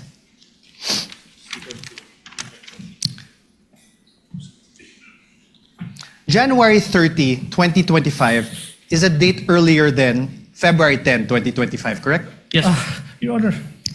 Has an answer, Your Honor. Prosecutor. Your Honor, the witness being asked which Your Honor, ask and came answer. first. I mean, relevance, Your Honor. Relevance. Counsel, if the witness knows and the counsel for respondent will be given the latitude to test the credibility, accuracy, and completeness of the testimony of the witness. But we note your continuing objection, because you already sound frustrated, counsel, in regard to this line of questioning by the I'm very counsel for patient, the Your Honor, respondent. please. I'm very patient. The counsel for respondent may proceed. Witness Thank may you. answer. He already answered, Your Honor. Thank you. You earlier confirmed that there was actually a certification dated February 5, 2025. You like Objection, misleading. I don't remember I have no question, this Your Honor. witness. Let stating the that there counsel was- finish with this question, counsel. He even read it, Your Honor. You likewise confirmed that in that said certification, dated February 5, 2025, the earlier affidavit of investigation were subject to 7 recommendations.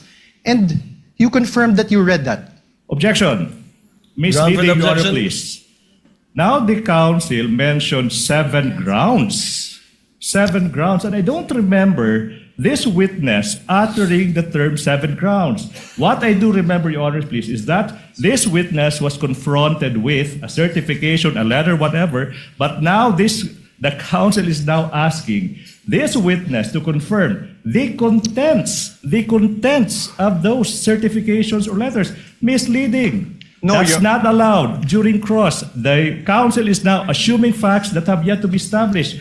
Can I repeat that? This witness was only confronted with certifications, letters, dated this, dated that. And now, the counsel now asking, Your do you Honor, please, confirm- he's do you now confirm, testifying. right? Wait, let me finish. Now he is asking this witness to confirm that in that letter there are 7 grounds, as if this witness uttered those words. The ground is misleading, definition. This counsel is assuming facts that have yet to be established through this witness, Your Honor, please. Counsel, again, the witness is not a newbie. I think he can handle himself and would know how to answer if indeed he is familiar or not with what is being presented to him. And thus far, he has responded based on his knowledge of these documents. Chair will allow it. Witness you, may answer. Sir? Can you repeat the question, counsel? You confirmed that there was a certification dated February 5, 2025. You likewise confirmed that in said certification, Your Honor, compound question. there's no question. Wait. Kindly wait for the presiding officer to recognize you before answering. Yes, Your Honor. Yes. Much Please, obliged, Your Honor, counsel please. for the prosecutors, please finish with your objection. Thank you so much. Can I? Yes, Your please Honor, proceed, counsel. Compound questions. The witness is now being confronted with 2 successive questions without allowing this witness to answer the first question. What makes a compound question? No need to lecture, counsel. Counsel for respondent, please reform. Your Honor, I had no question. I had no question yet. Kindly proceed with your question. Thank you, Your Honor. The earlier affidavit of investigation was subject to 7 recommendations from the DOJ Vague, Your Honor, for please. case build-up. Objection vague. The earlier investigation, which investigation is the counsel referring to? We already Objection vague. We already established, Your Honor, there was an earlier one. This is Overruled again. The witness is competent enough to testify. Overruled. Witness, kindly proceed with your question, counsel. Yes. In the revised affidavit of investigation dated February 10, 2025, that you identified, despite DOJ's recommendation number 6 that you earlier read, Objection, Your Honor. Objection. Sir, Your Honor, I am not If yet the finished. ground is Can we already- wait for the counsel to finish with this question, counsel, please? Okay, Your Honor. Sir, there were still no affidavits of the journalists from the media outlets in your affidavit of investigation dated February 10. Witness, not answer first. Objection, Your Honor, please. Misleading. Why is it misleading, counsel? The counsel said the earlier affidavit of investigation. In fact, Your Honor, please, he referred to the February 10 investigation. That's not the earlier investigation. That is the final affidavit investigation submitted to the DOJ. Misleading. Misleading, Your Honor. Your Honor, The presiding officer will ask the question. Mr. Witness, did you attach the affidavits of the two witnesses that viewed the video of the Vice President in the February 10 affidavit? Yes, sir. Let me qualify my answer in number 6, sir. You may do so. In number 6, sir, the DOJ requested an affidavit to be executed regarding the contents of the minutes. I executed an affidavit attesting to those minutes, sir, which I'm part of the interview, sir. But was it attached to the February 10 affidavit? Yes, sir. Counsel for the respondent, your witness. thank you. Sir, but there are no affidavits of the journalists from the media outlets, correct? My question is not found there, Your Honor. Oh, Your Honor, please. My question is Your not found Honor. there. Okay, wait. The counsel is confronting the witness with a document, and he propounded questions, and then he asked another question, and he took the document away. What's Your the Honor, purpose of that? I was Objection, not- Your Honor, please. My question is plain, Your Honor. Let the Do you- witness peruse the document you presented him with. Let My- him answer that through a document. My question is plain, Your Honor. Your Honor, a witness should be allowed to peruse the document I am that he not- was confronted with. Counsels, please. Witness, I think the witness understood the question. Mr. Calilong, you may answer if you understand the question. I will repeat the question, Your Honor. Kindly repeat, counsel. Thank you, Your Honor. There is still no affidavits of the journalists from media outlets appended on your revised affidavit of investigation, sir. May I qualify my answer? No, sir. Oh. Just answer a yes or no. Kindly look at the document presented to you. On redirect, counsel can make you explain the disparity, if any. The question is simple.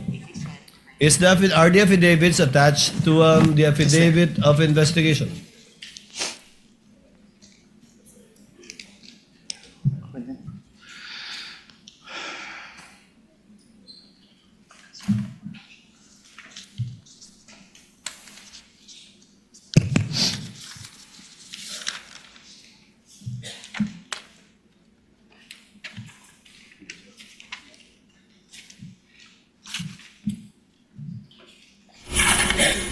Mukhang talo na po ang guys. Mukhang talo na po yung prosecutor. Hindi niya masagot. Opo, Marisa Miranda, shout out. Maraming salamat Marisa Miranda ha sa pagkape mo ha. Ayan, May I nagpakape see ka the pa. question number 6? Your Honor, my question does not relate to question number 6. Kindly show the witness, counsel. I will. If it will enable him to give an intelligent answer Can we to your please question. flash certification and put it to paragraph number 6? The paragraph number 6 states that only the minutes of meeting with several personalities and representatives from various media outfits were submitted. Although the minutes were signed, there were no individual affidavit executed regarding to the content of the minutes. On this, Okay, sir. I have no So the question. answer is the affidavits are not attached. I have executed an affidavit, sir. No, the Sir, affidavits of the two journalists are not attached. I think that's the only question of Yes, sir. counsel for the respondent. Thank you, Your Honor.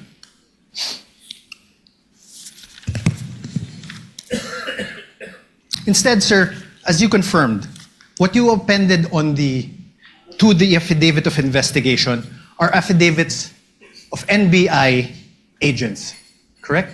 Yes, sir. Not the journalists who were present The one during the November 23, 2024 press conference. The one who interviewed, sir. Yeah, the one in the interview. Not the journalists. Yes, sir. Ask and answer, Your Honor. Sir, in the revised affidavit of investigation dated February 10, 2025 that you identified, despite DOJ's recommendation number 7,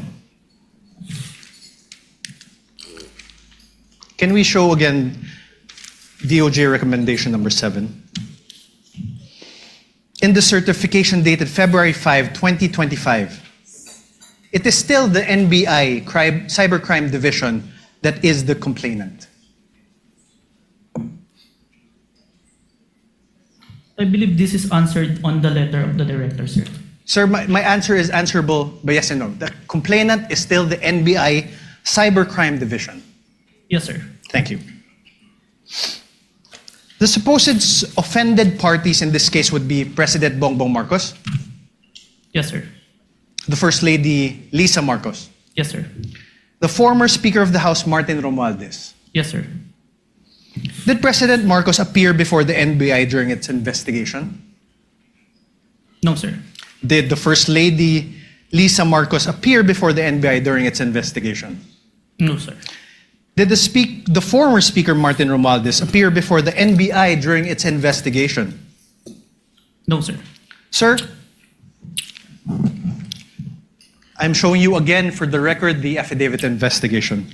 Sir, did you attach to that affidavit of investigation dated February 10, 2025, an affidavit of the President Marcos?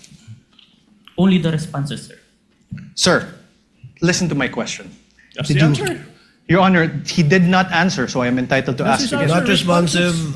The question was, Mr. Witness, did you attach the affidavit of President Marcos to the February 10 affidavit? No, sir. Did you attach an affidavit of the First Lady Lisa Marcos on your affidavit? No, sir. Did you attach an affidavit of former Speaker Martin Romualdez on your affidavit of investigation? No, sir.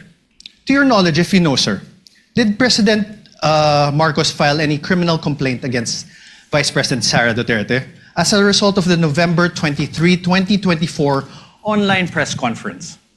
He made a statement. No, sir. My question is, if you know, did the President file any criminal complaint against the Vice President? I have no personal knowledge. Did the First Lady Lisa Araneta Marcos file any criminal complaint against VP Sara?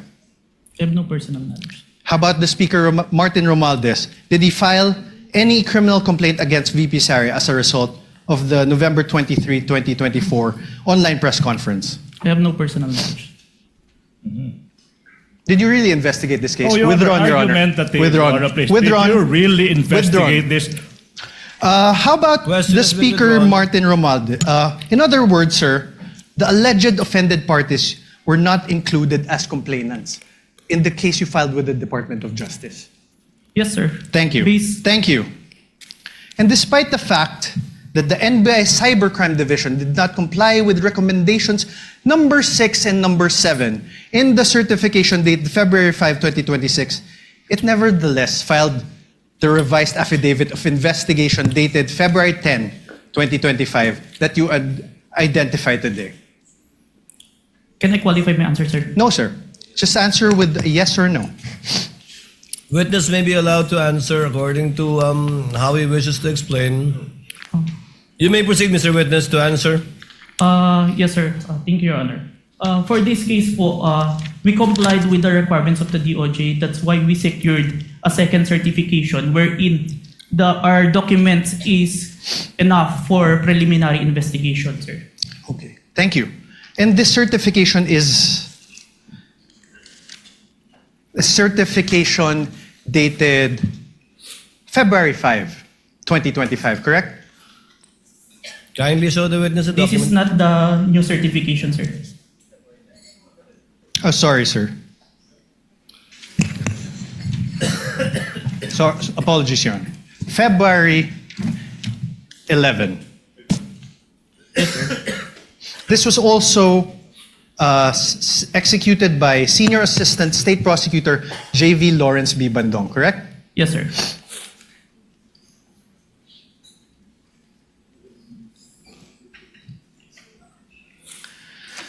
Now let's discuss the nature of the investigation you conducted. You claimed in your affidavit, sir, affidavit of investigation, that the NBI began its investigation into the VP's remarks because it was directed by the DOJ to do so. Motu proprio and directed, sir. Okay. Do you understand what you just said, sir? Oh, Yes, sir. oh. Can I I'm object asking, to that, sir. Your Honor, please? I'm That's asking, sir. It argumentative. makes sense, Your Honor. Argumentative, counsel. Move on. Mutuo proprio, sir, means... Oh, no, objection. You cannot lecture, counsel. This is Sir, what does cross-examination. you mentioned mutuo proprio. What does it mean? Even without a complainant, we started the investigation, sir. Are you sure, sir? Oh, argumentative. Are you sure, I get- sir? Move on, counsel. Are you sure, Move on. sir? How...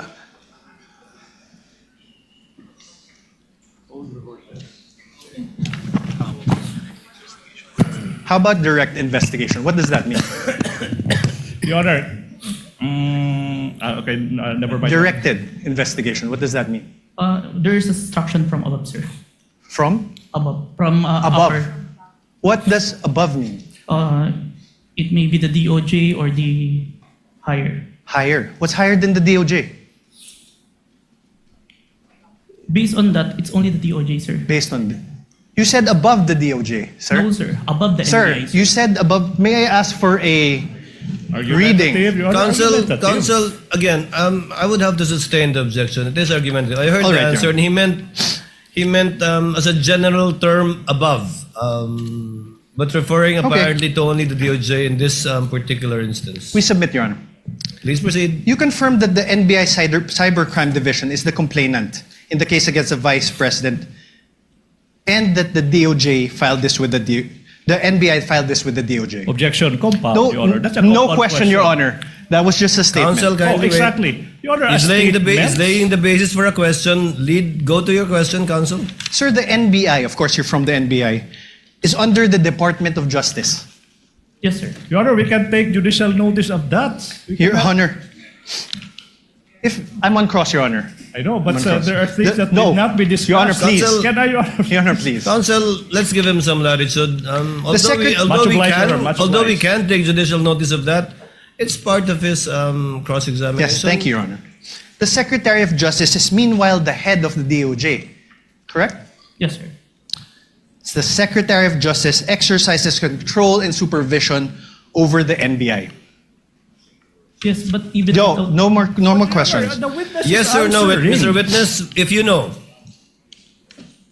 Can you repeat, sir? Mr. Witness? The Secretary of Justice exercises control and supervision over the NBI. Yes or no? We are under, sir. But we're independent. So you do not know. Oh, Your Honor, that's Sorry. argumentative. So Sir, you are do you- not know? All right, Your Honor. Are you aware of Book 4, Chapter 8, Oh. Supervision and Control of the Admin Code? Your Section Honor. 39. Your Honor, I have no Your Honor. question yet. Yeah. Please. Yeah. Section Counsel for the 39. prosecutor, let the counsel for respondent finish his question. Yes, Your Honor. Section 39 thereof, Secretary's authority. The Secretary shall have the supervision and control over the bureaus, offices, and agencies under him. Supervision and control. Sir, my question is this. Is the NBI, the National Bureau of Investigation, under a bureau under the Department of Justice? Yes, sir. Thank you. And, sir, the President has control over all executive departments, correct? I believe so, sir. The DOJ is one of those executive departments, correct? Yes, sir. And the current President is Ferdinand Marcos Jr., correct? We agree to that. That's judicial notice. Your Honor, please. Yes There's or no no? other Yes, sir. president. We Oh, only he have answered one already, Your Honor. president. Already asked and answered. The head of the executive branch is President Ferdinand Marcos Jr., correct? Yes, sir. The very same Ferdinand Marcos Jr., who you said was an offended party in the case against Vice President Duterte. Yes, sir. So, in other words, the NBI investigated and filed the complaint. The DOJ directed the investigation and will determine whether the case should proceed to court. And the alleged offended party, President Marcos, is the constitutional head of the executive branch, Objection. exercising control over both the DOJ and the NBI. I Your Honor, withdraw, Your objection. Honor. I withdraw. Objection of the I withdraw, Your ground It's Honor. the ground. I withdraw. Oh, Your Honor. It's even more compound question. Nothing to Asking object to. several Withdraw, subject Your Honor. matters. Withdraw. Withdraw. Counsel, move on. Sir, you testified earlier that you investigated the Vice President in relation to the press briefing that she conducted on November 23, 2024. Yes, sir. This investigation by the NBI Cybercrime Division was started after the conduct of the November 23, 2024 press briefing of the Vice President, correct? Yes, sir. So basically, to put it simply, the investigation was done after the supposed incident on November 23, 2024. The same day, sir. The same day, but after. Oy, Your Honor, the same day then after. Same, not responsive, Your Counsel, Honor. clarify your question. Same day, The same investigation was done after, later than, the supposed incident on November 23, 2024. Yes, sir. Thank you. You mean to say later that day? Yes, Your Honor. Because how can you investigate something that hasn't happened yet? Correct. Yes, Your Honor. Please proceed. Sir, you're not one of the participants of the press conference on November 23, 2025, correct? Yes, sir. So you do not have personal knowledge about what transpired during that press briefing, correct? It was live streamed, sir. You did not watch that live stream, correct? In real time. Yes, sir. You only acquired knowledge about it when you started investigating later that day. Yes, sir. You also do not have personal knowledge of the alleged threats made by the Vice President during that press conference. Press briefing, sorry. After the press briefing. After. You only acquired knowledge about it when you started investigating. Yes, sir. You also do not have personal knowledge of the alleged assassin that was allegedly hired by the Vice President. It came to my knowledge upon... Personal knowledge, sir. No, sir. Now, during your testimony yesterday, you mentioned that during your investigation on the November 23, 2024 press briefing conducted by the Vice President, you preserved a copy of said press briefing through open source investigation, correct? Preserve a copy through open broadcast software studio. Okay, thank you for the correction. One of the videos that you were able to preserve in relation to your investigation is the screen recording of the November 23, 2024 press briefing conducted by the Vice President, right? Yes, sir. Your Honor, may I move that the very same USB be unsealed and shown by the prosecutor's Exhibit P-4-10 be unsealed and shown the witness.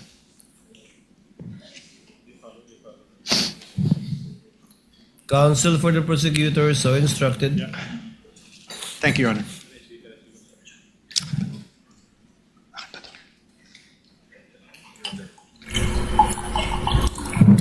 Yung singot ng singot, yun yung sa defense, oo, yung nakaputi. Siyempre mga kaibigan, sinisipon yan kasi malamig yan dyan eh. Kaya siya singot ng singot. Kaya nga siya uminom ng tubig eh, kasi siguro punong-puno na yung ano niya. Normal lang po yung sumisingot, normal lang yun kasi malamig po dyan. Kung nakapasok na kayo ng Senado, malamig dyan, kaya siya singot ng singot. Kaya nga siya uminom ng tubig eh. Siguro natutuyuan na yung laway niya kasi kanina pa siya nagsasalita. November 20. Baka ano na namang sabihin ng This is Exhibit P-4-10, I believe.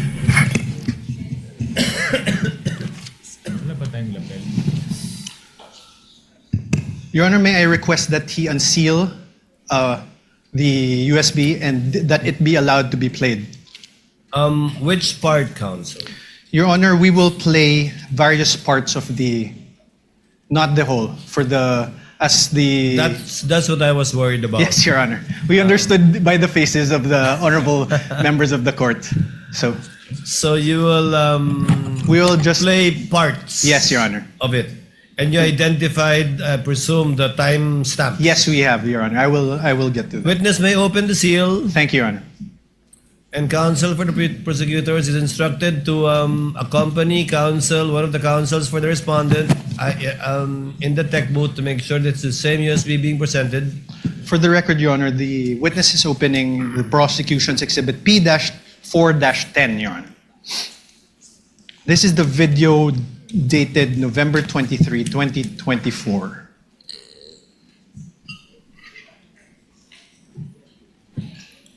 I have unsealed the flash drive, sir.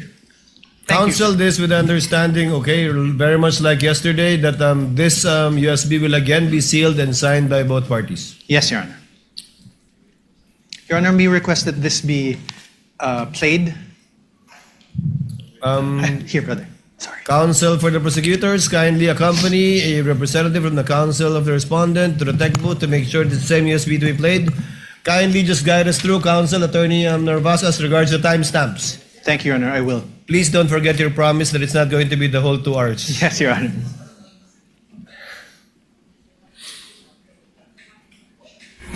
Malamig kasi dyan, oo.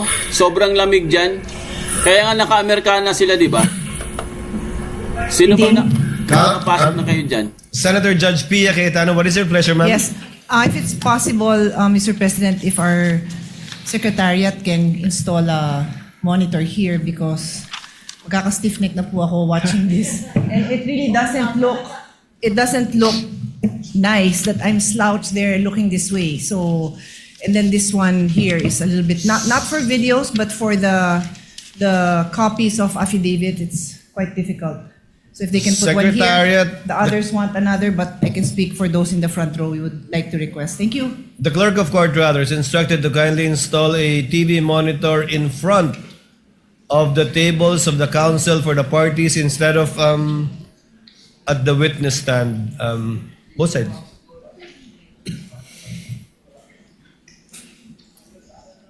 Underneath the table of the counsel for the parties, Senator Judge Pia.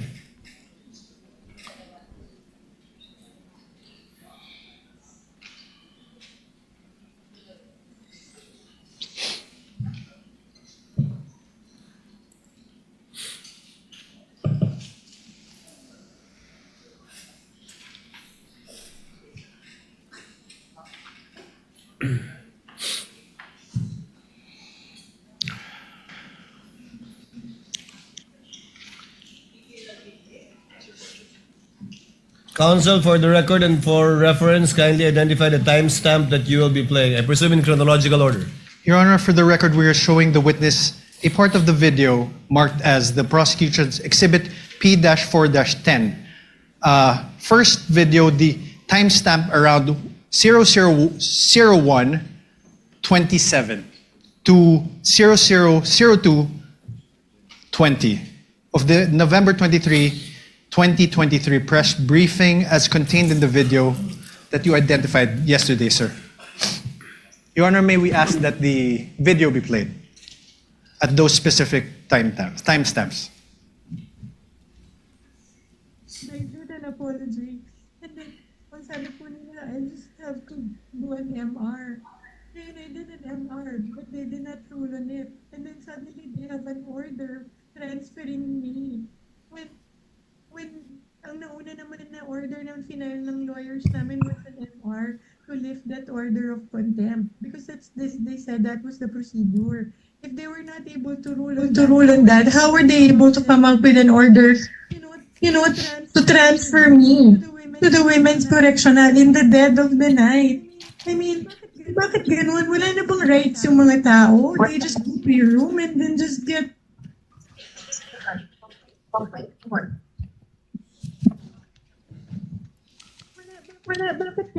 I don't understand. Your Honor, may I ask that the video be stopped? Sir, do you know who that is in the screen in the video that you identified? Attorney Zulaika, as far as I remember, sir. And Attorney Zulaika, as far as you remember, Attorney Zulaika is who in relation to the Vice President? You may answer not a yes or no question. As far as I remember, she is the COS. COS meaning Chief of Staff, Chief of right? Staff. And she is there in that video because she was cited in contempt by the House of Representatives, correct? If you are aware, you're the investigator. Prior to the... Sir, my question again. The witness Let is the about to witness answer. answer. Witness was in the process of answering. Prior to the scene, I have no personal knowledge, but based on her statement during the video, I think it was mentioned. So you didn't investigate the things that happened prior to the scene, correct? Sir, yes or no? We have investigated, sir. You didn't investigate. Oh, I did, sir. argumentative. That's why there's an October 18, sir. So what happened before that? If you investigated, what I happened? say I don't have personal knowledge, sir. Sir. Because I'm not present during that time, sir. Witness is not responsive. The question was, what happened prior to this video, this particular clip of the video, if you know, given that you investigated the incident, as you said? As far as I remember, there is a hearing in the House of Representatives. What committee, sir? I can't remember the committee, sir. What happened, sir?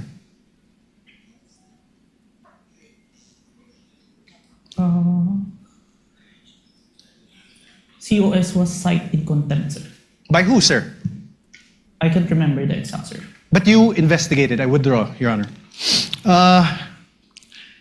Can we play, let me show you timestamps around 002832 to 002933. This is the same prosecution's exhibit P-4-10. That is the video you identified yesterday. Your Honor, may we request that that video be played? Hindi ako lalabas. Hindi ako lalabas. Pwede magtanong. Sorry, sorry. Go ahead. So after you pushed back attorney, they left the room, no? Tama ba? Did they appreciate that that detail accurately?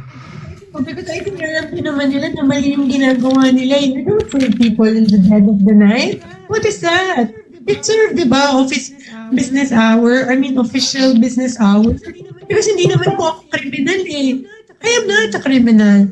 I am already here in their facility. I have assured them already that I will attend their hearing on Monday. So why will they treat me like that? So that's why I said I want my lawyer. I want my lawyer.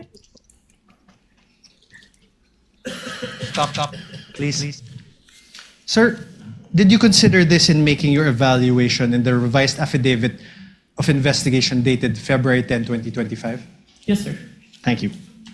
Now let me show you timestamps around 003305 to 003432 of the November 23, 2023 press briefing as contained in the video that you identified yesterday, the prosecution's exhibit P-4-10. Your Honor, may we request that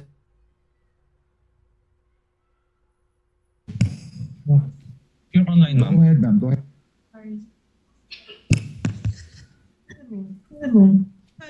I would not have pushed that bed by myself if I didn't feel that I was being threatened. My life is being threatened. And I'm sure you saw in the hearing that my back hurts. I cannot lift anything. I cannot. But dahil natakot ako, I feared for my life. I really pushed that myself. Because hindi lang to harassment. This is really a threat to my life. They gang up on you in the middle of the night? Huh? How is that done? Isn't that a threat to my life? Alam nila that I'm sick. I have said that repeatedly when the doctor came here. Stop. Thank you. Sir, did you investigate the threats to Attorney Zulaika's life? We need a complaint for this one. That's why Yes or no, sir? Did you investigate? we did not, because there's no You there's did no not. complaint. Okay, thank you. The motto pro. No question, sir. If the witness may be allowed to answer, Your Honor. I had no question. Already answered. Did you consider this part in making your evaluation in the revised affidavit? Asked and answered. He said This is yes a different earlier. part, Your Honor. This is a different part. Did you Witness may consider answer. this part in your evaluation in the revised affidavit of investigation dated February 10, 2025? Yes, sir.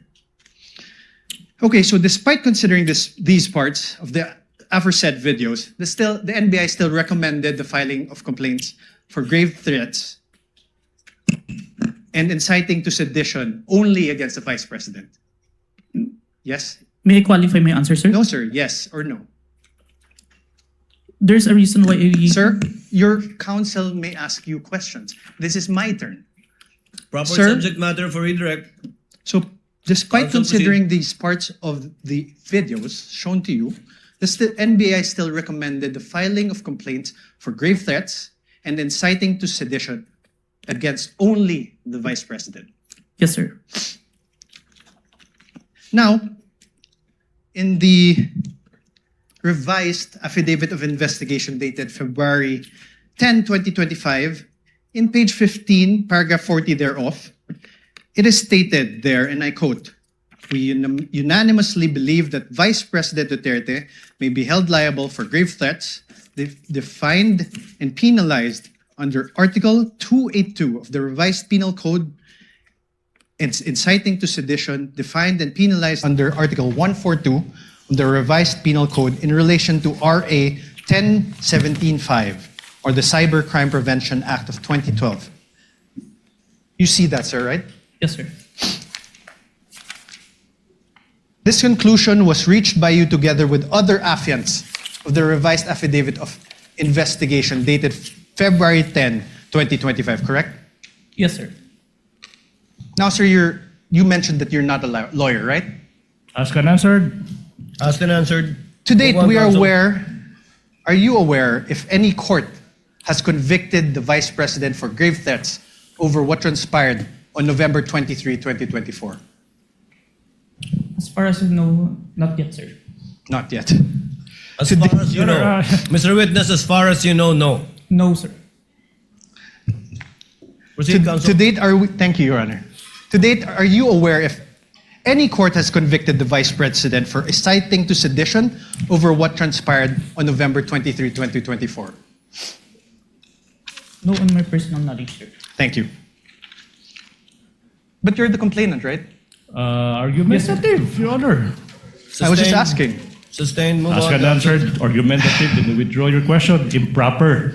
Attached to the revised affidavit of investigation, which you identified and submitted to the DOJ and the Committee on Justice, is your affidavit of transcription of the press conference on November 23, 2024. I am showing you this now. For the record, sir, Your Honor, I will show the... Can you check?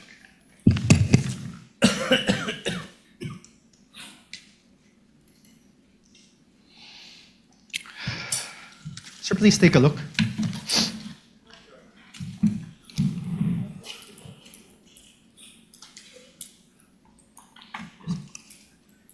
Can you please state it in for the record? This is your affidavit of transcription.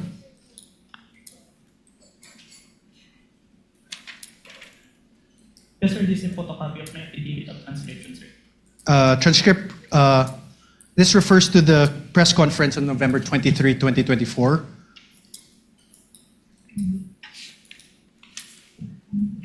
Yes, sir.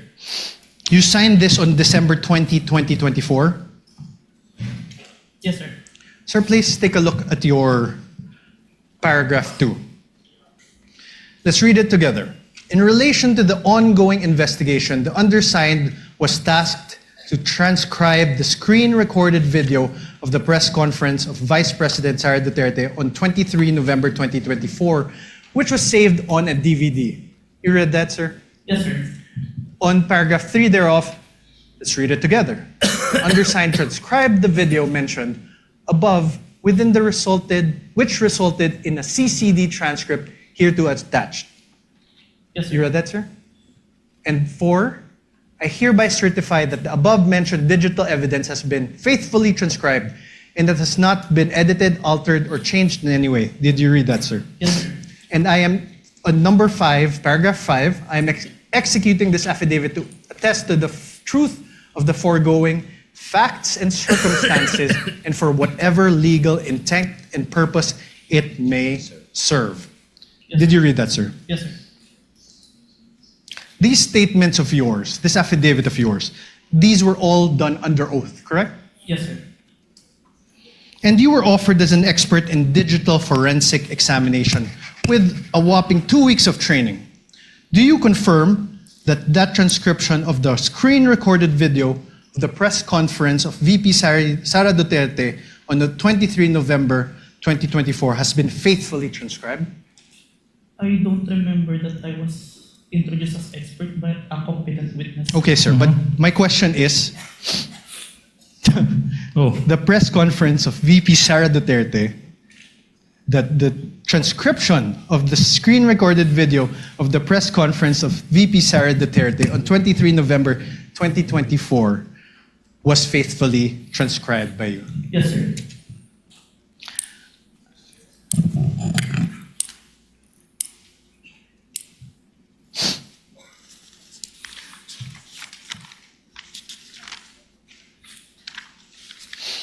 Sir, attached to this affidavit is the transcript, correct? Can you please take a look?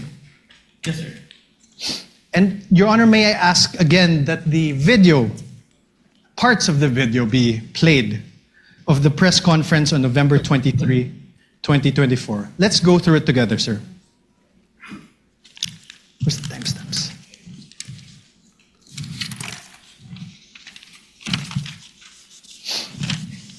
First, let's go to around timestamp 00446.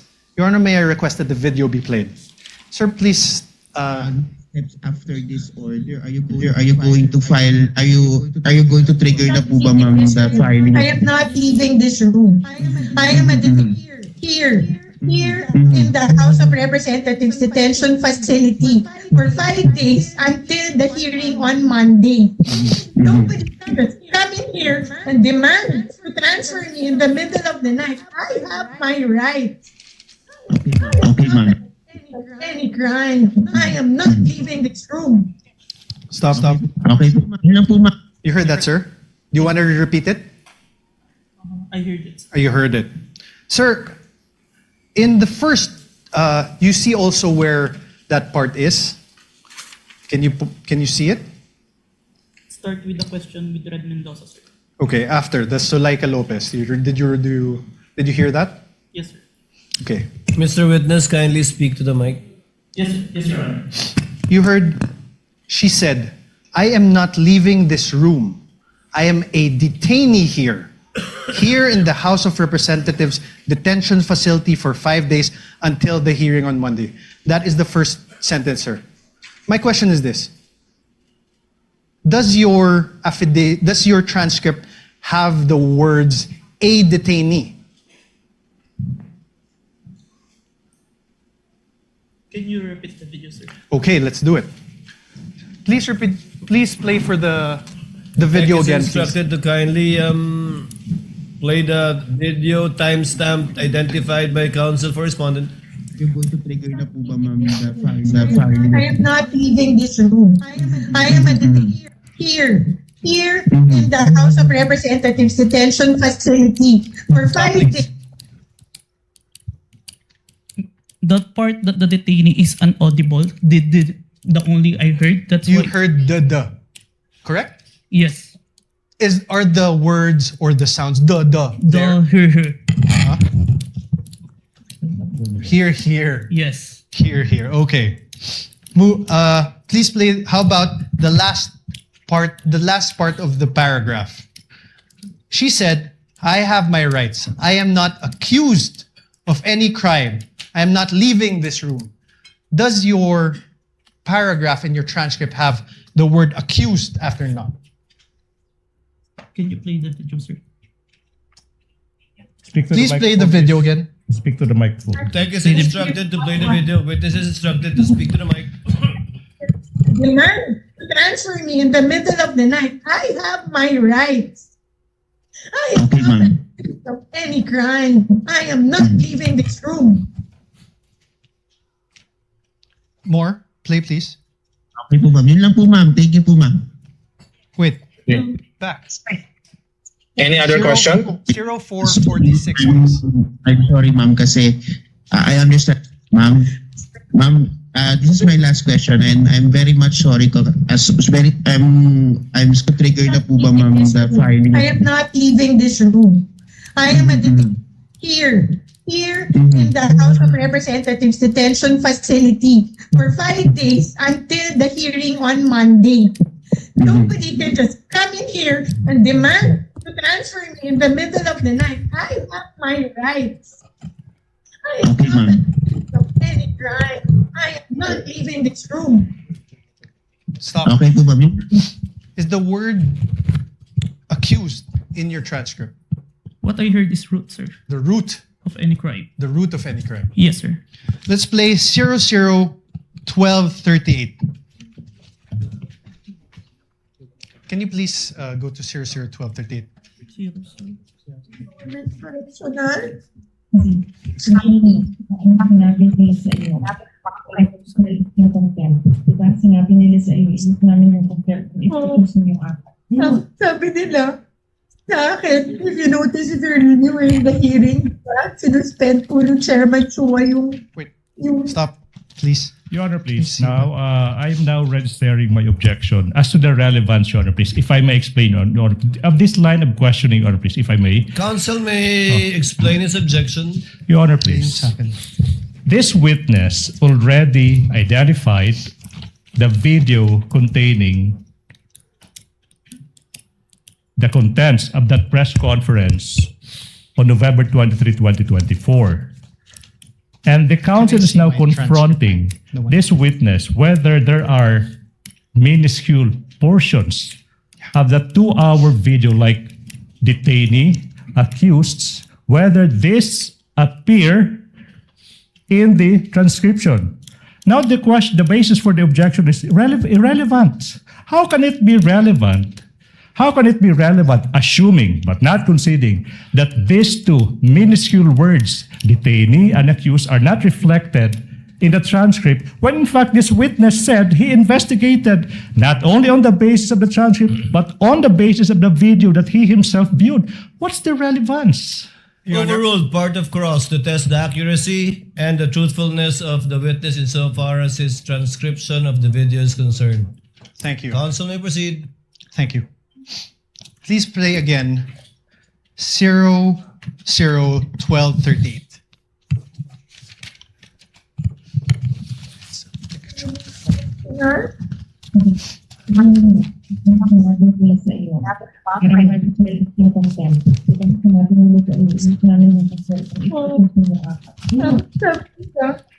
Sa akin, if you notice if you're renewing the hearing, di ba? Sinuspend po ng Chairman Chua yung session. Tapos, nung sinayin po ako ni Congressman Castro in contempt, then after that, nag-rule sila. Tapos, then sinuspend niya. Tapos lumapit po sila, nag-hadlock sila, and then they called my lawyer, and then told him what to kausapin ko. So lumapit ako, and I really apologize. I said, you know, that letter to the Commission on Audit was really a position of the agency. It is our stand. Like all, di ba? Like, meron kang points na gusto mo i-raise. We respectfully parang raised our points to the Commission on Audit. Alam ko, hindi naman po yung mali kasi that was our right as an agency. Because there was an ongoing audit investigation. Pero hindi naman namin kinukuha.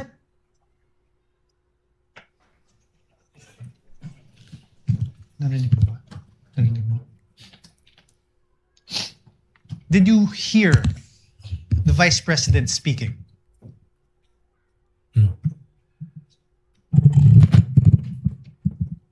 I don't hear. Can you please play again? Mr. Calilong, you're reminded, please answer I don't hear, through sir. the microphone. Can you please play it again? MR ka, we let you go. So we filed our MR, they did not rule on it, but suddenly they were able to come out with an order ruling to transfer me to the Women's Correctional.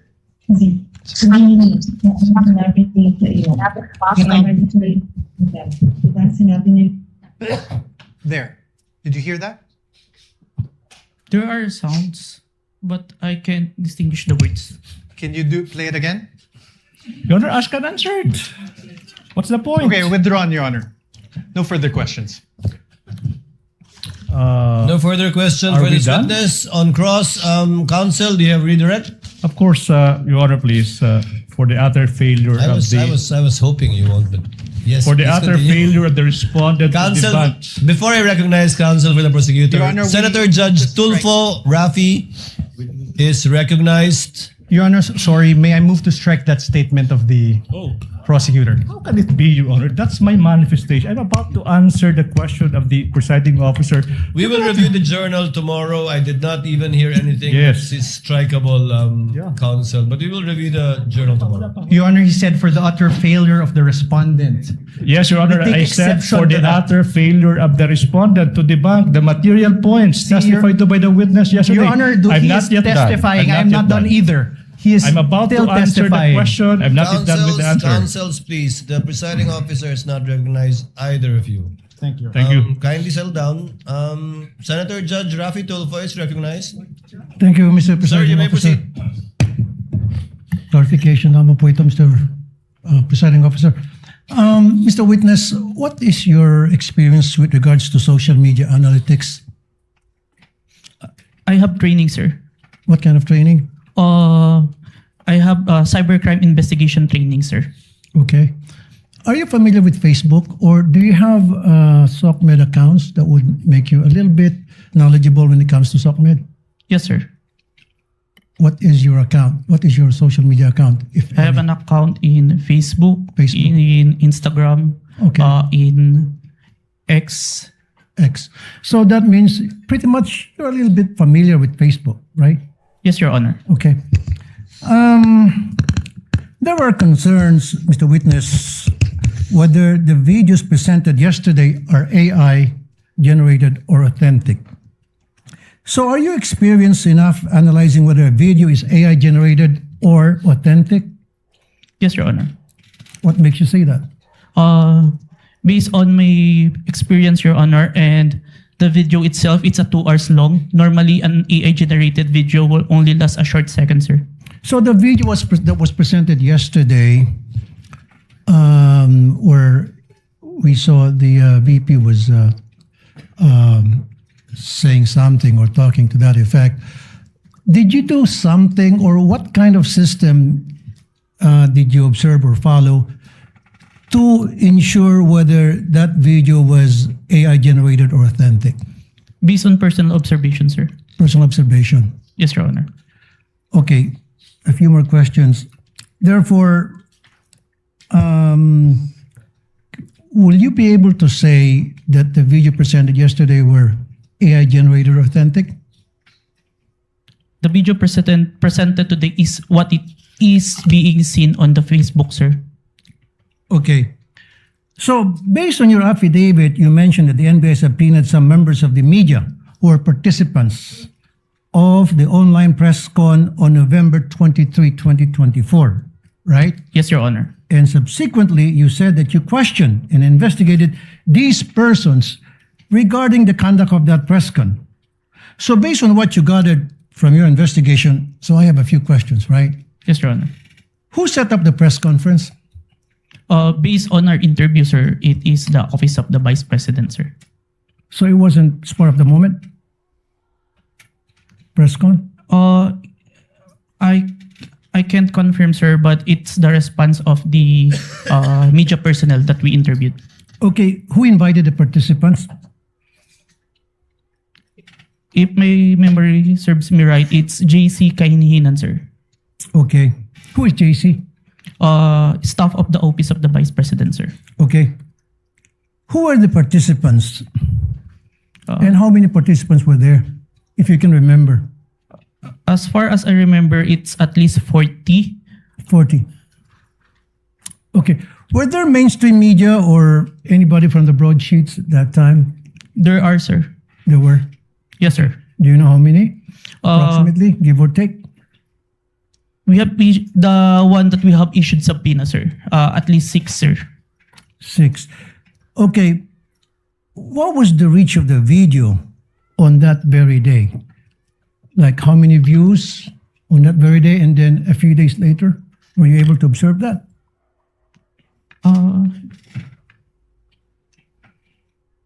I can't remember, sir. You can't remember.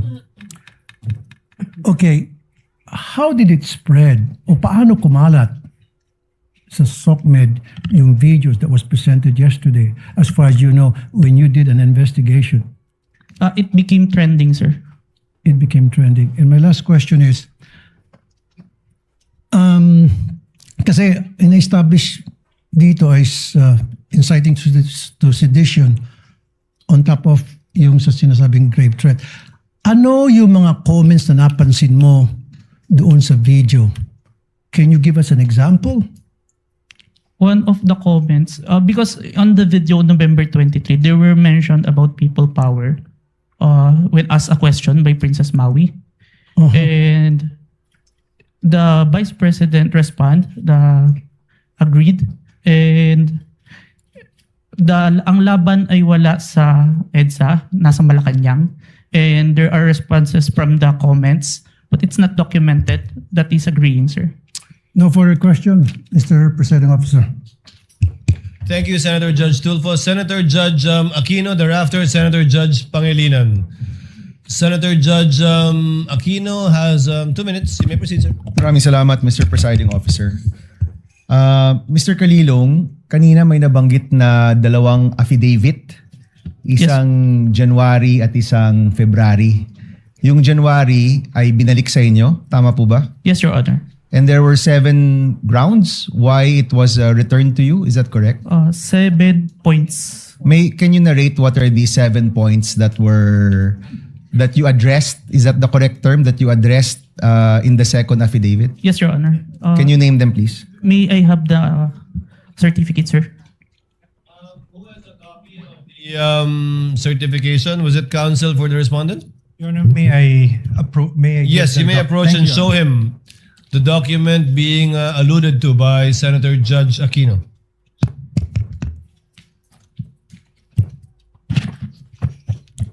Note 1. There is no affidavit of the person who recorded the video entitled BP November 23 Press Con at Batasan through open broadcast Super Studio and in turn stored in the DVD. Number 2. The press briefing conducted on October 18, 2024 was not recorded and or stored in DVD, and there was no TSN of the said briefing and the necessary affidavit of the person taking the TSN. Number 3, Annex I and K DVD with markings NBI-CCN-C-24-12436-2 and NBI-CCN-C-24-12436-2 were not accompanied by an affidavit of the recorder and the TSN. Number 4, Annex L did not indicate who made the TSN. There was also no affidavit of the person who made the TSN. Number 5, the affidavit of what Patricia Morales mentioned that she stored the footage in a USB and submitted to the NBI. However, there was no USB attached to the complaint. Only DVD was attached. There was no detail regarding the content of this DVD. Number 6, only the minutes of meeting with several personalities and representatives from various media outfits were submitted. Although the minutes were signed, there was no individual affidavit executed regarding to the contents of the said minutes. Number 7, one of the elements of crime of grave threat is that the offender threatens another with the infliction upon the latter's person, honor, and property, or upon that of the latter's family, or if the wrong amounting into a crime. In the instant complaint, only the NBI executed an affidavit and there was no participation on the part of the offended party, as it appears in the NBI is not the offended party of the crime of grave threat. Okay, so nakuha mo yung nag-submit kayo, yan yung binalik sa inyo, and then you did your best to correct all those items, is that correct? Yes, Your Honor. Okay, the first 6 are technical, no? Yes, Your Yung Honor. panghuli is a matter of who is the offended party. Yes, Your Honor. Hindi nyo na-correct yan? Or nung binalik ninyo, it was accepted already by the DOJ? Is that correct? There is an explanation, Your Honor, that was included in the letter of the former director, Judge Jaime Santiago, sir. Okay. Wherein Yeah, go ahead. in the filing for preliminary investigation, it is not required for the victim to execute an complaint affidavit. Yan yung sir. sagot ng NBI. Yes, Your Honor. And once you submitted, it was accepted by the DOJ. Yes, Your Honor, and we received a certification, Your Honor, that our evidence is enough for preliminary investigation, sir. Okay, yun na yung second response to the second affidavit that you provided. Yes, Your Honor. Okay. May mga nabanggit dun sa mga statements tungkol sa hitman, no? Sa totoo lang, yung presensya ng hitman, mabigat yon. So, let me ask, are you the one who investigated just the video, or did you also investigate the presence of the hitman that was being mentioned in the videos of the Vice President? I was only tasked for the video, sir. Okay, may I direct this to the prosecution? Will you be presenting other witnesses that will pertain to this alleged hitman? As to the alleged hitman, Your Honor, please. Yes. Yes. So kayo, Mr. Kalilong, hindi kayo nag-imbestiga niyan. Wala kayong alam tungkol dun sa presensya ng hitman. Yes, Your Honor. Okay. Mr. President, I will refrain from my questions and wait for the witness pertaining to the hitman. Maraming salamat. Noted and entered into records, Senator Judge Pangilinan, thereafter Senator Judge Ontiveros, and then Senator Judge Villanueva. Thank you, thank you. You have 2 minutes. Thank you, Mr. Presiding Officer. The question is to the witness. Kanina tinanong sa iyo ng defense counsel or counsel for the respondents na kung ikaw ay abogado. Ang sagot mo hindi. Yes, sir. Ikaw ba degree holder? Yes, Your Honor. Ano ang degree?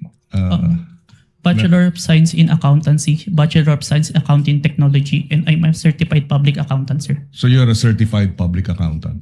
Yes, sir. Kahapon, tinanong ko sa iyo yung training. No? Kasi nabanggit mo, nagkaroon ka ng mga training.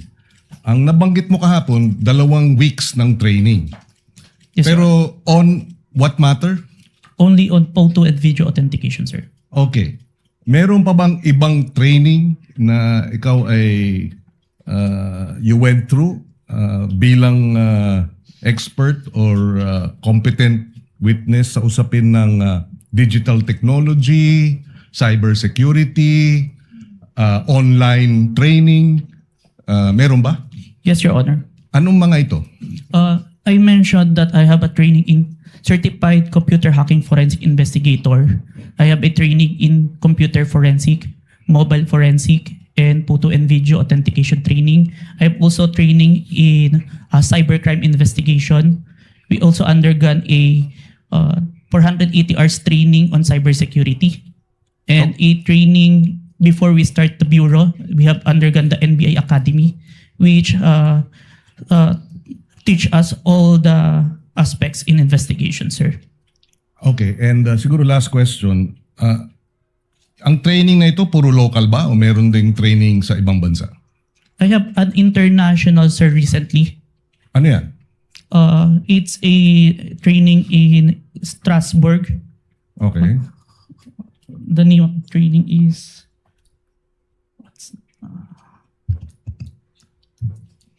Saang lugar na lang, Mr. Witness? Strasbourg, Germany? France? Strasbourg, France, sir. Oh. It's a 5 days training, sir. And meron pang ibang international seminars na inattendan mo? International, sir, but it is conducted locally, the Interpol, sir. Interpol? Yes, Your Honor. Okay. I have no further questions. Thank you, Senator Judge Salamat. Pangilinan. Senator Judge Ontiveros is recognized. You may proceed, ma'am, and you have 2 minutes. Salamat po, Mr. Presiding Officer. Para sa Counsel for the Defense, Mr. Presiding Officer, just for clarity, ano pong relevance nung video na ipinakita ni Attorney Zuleika Lopez? Sinasabi po ba ng depensa na yung mga alleged threats o alleged incitements ni VP Duterte ay prompted nung detention ni Attorney Lopez? Yes, Your Honor. There was a systematic oppression made by the House of Representatives dating back from their even before their mini trial, Your Honor.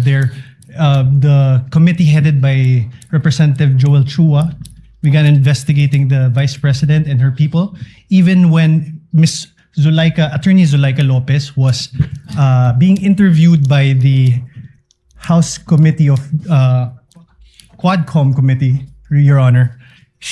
Even if she was answering the questions faithfully and to the best of her ability, she was cited in contempt, detained. Her lawyer was not allowed.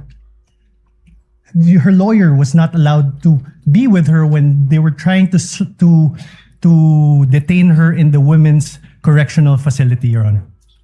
So, Mr. Presiding Officer, Counsel for the Defense, position po ba ng depensa na pwedeng palampasin ng alleged grave threats kung may masasabing lehitimong dahilan para magbanta? Your Honor, that is not the point. No. Mr. Presiding Officer, I am making a point through my question and I am asking the good counsel for the defense dahil sinabi nila there was a systematic oppression that yes, yan po ang nag-prompt nung alleged grave threats and alleged incitements ng Vice President na prompt po ng detention ni Attorney Lopez na kanyang inilarawan sa ipinakitang video kanina. Kaya itinatanong ko kung yan ba ang posisyon ng depensa na pwedeng okay lang or pwedeng tanggapin ang grave threats kung may masasabing lehitimong dahilan para magbanta. Yes, Your Honor. Before counsel Yes, Mr. Presiding responded answers, although he already answered in the affirmative, Your Honor, I was just referring to before. we'd like to remind senator judges to be cautious in making counsels for either party make conclusions of law and fact. Instead of presenting evidence through a witness they will present or through direct, cross, redirect, or recross. Because if he answers Senator Judge Ontiveros, that would effectively place on record a conclusion of fact and law, not drawn from a witness, which they can very well do so during their closing remarks. And when I allow him to speak by way of repartee to the peroration yesterday and discussion yesterday by counsel for the prosecution. But other than that, as agreed with some of the senator judges, we would try to limit the answers of the counsels for the parties. With your indulgence, Senator Judge Ontiveros, please. I submit, Mr. Presiding Officer, may I just in closing make of record that I also appreciated and also submitted to the ruling of the presiding officer yesterday because I appreciated that it partook of the history of impeachment proceedings in this court. Pinag-aralan ko rin po ng maigi ang mga nakaraang mga impeachment trials at di hamak na pati noon naging liberal ang pagpapahintulot nila sa mga katanungan ng mga senator judges para lang mas maliwanagan ang iba't ibang punto. So I again thank the good presiding officer and again reiterate my submission to his ruling and thank the good counsel for the defense for his response. We thank Senator Ontiveros for indulgence and understanding. Senator Villanueva. And thereafter, Senate President Gatchalian. You may proceed, sir. You have 2 minutes. Thank you, Mr. President, Mr. Presiding Officer. May I just point out something to the witness? Mr. President, Your Honors, the witness mentioned yesterday that reported statements of the Vice President were referred to the Presidential Security Command and evaluated in coordination with the National Security Council. Just to assist the court in evaluating the relevance and weight of the government security response in determining whether the respondent's conduct constitutes an impeachable offense. May we know from the witness could the witness explain yung threats po ba, how threats against the president are ordinarily assessed by the government? Kasi dito yung lumalabas yung pag-weigh natin whether or not meron bang bigat yung threat o ito'y ordinaryong threat na nangyayari sa pang-araw-araw nating buhay. Specifically, Mr. Witness, what factors are taken into account in evaluating a reported threat and in determining appropriate measures? I can't answer on the part of the NSC or TNO because I'm not part of the institution. In your in your capacity as an In my agent? capacity, Yes. one of the consideration if it's a active threat, if it's the one giving the threat is capable of doing so. Meaning, if someone high-ranking officials, and if you say an hierarchy can official, have a capability or power over to implement those such threat, it is considered, sir. example, a mayor, perhaps? Would you say a high-ranking official? A congressman? Or yung basihan po ng kanyang threat. Kunyari, ang threat ko, dadalhin kita doon sa buwan. Wala naman akong space shuttle. So, wala din pong bearing yon. Is that the correct assumption? Not only, sir, but also how it was delivered, sir. Like what was mentioned in that I mentioned previously, it was mentioned that no joke, no joke. It's a serious. So that is the one of the considerations, that's sir. the consideration. Thank you very much. And lastly, Mr. Witness, you made mention na submit mo sa DOJ nung January 30. Is it the same affidavit that you submitted to the HOR? The one that submitted to the HOR is the affidavit dated February, sir.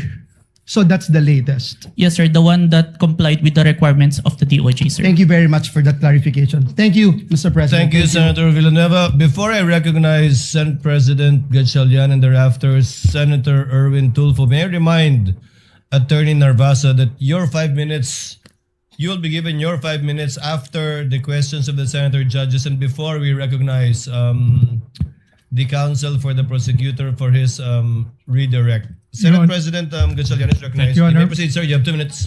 Thank you, Mr. May I be Presiding clarified? Officer. I believe that we would do it after recross. So You it's- want? I heard cross. Sorry, After Your we Honor. cross. Yes, Your Honor. Thank you, Your Honor. Better for us. Yes, Your Honor. Thank you, Mr. Presiding Officer. I just have a few questions, clarificatory questions. Narinig ko ho kanina ginong testigo na nasabi niyo may 40 media personalities doon sa press con. Tama po ba? Yes, Your Honor. Pero ang inyong inimbitahan, 6 lang. Yes, Your Honor. Bakit 6 lang? The 40, we see the number of participants, but the number of person who asked the Vice President during that time, it's limited. And we consider who we sure that is present during that time, Your Honor. Meron bang kayong criteria kung paano pipiliin itong mga media personalities or kung sino lang ang nagtanong? Kasi kahit hindi ka naman magtatanong, nandoon ka naman, naririnig mo yung mga diskusyon, meron ba kayong mga criteria kung paano pumipili ng media personalities? Yung sure po namin na present during that time kasi kapag hindi po kasi kayo nagtanong, hindi po magpa-pop up yung mukha nyo tsaka yung pangalan nyo. Okay. At itong mga 6 na sinupinan ninyo, ano yung kanyang common statement na ibinigay? Kinonfirm po nila na present sila during the November 23, 2024 press conference and yung utterance po ni Vice President narinig po nila. Okay, I believe ilan dito sa mga personalities ay ipapatawag rin. So tatalon ako sa ibang topic. Nakita ko kanina itong tungkol sa Max Core Interventures at nakita ko kanina pinakita yung Articles of Incorporation. Mukha siyang supplier ng equipment. Ngayon, nasabi rin na doon ka nag-training for 2 weeks. Sino nagbayad ng training? Sir, the training is included in the procurement of digital forensic tools. In the procurement document, it ni-require po si MaxCore na mag-provide po ng training included in the equipment, sir. Nung paggamit ng equipment? Tsaka yung yung process po ng digital forensic as a whole. Yung kanya lang sila ba ay 'di ba sa mga IT, let's say Oracle, alam natin, kilala yan pagdating sa IT. Si MaxCore ba ay kilala pagdating sa digital forensic training? Kasi sa alam, pag nakita ko kanina, talagang supplier sila. But are they a well-known or internationally renowned training organization? It's not the max score itself, but it's the trainer that they provide, sir, that is capable in training us, sir. Itong trainer na ito, certified siya in this type of technology? Yes, sir. The trainer has a lot of certifications in relation to digital forensics, sir. Can you name a few certification na meron itong trainer na ito? I can't remember, Let's sir. say Oracle or let's say Microsoft, di ba? May mga ganyan No, yan. sir. CompTIA, sir. CompTIA training.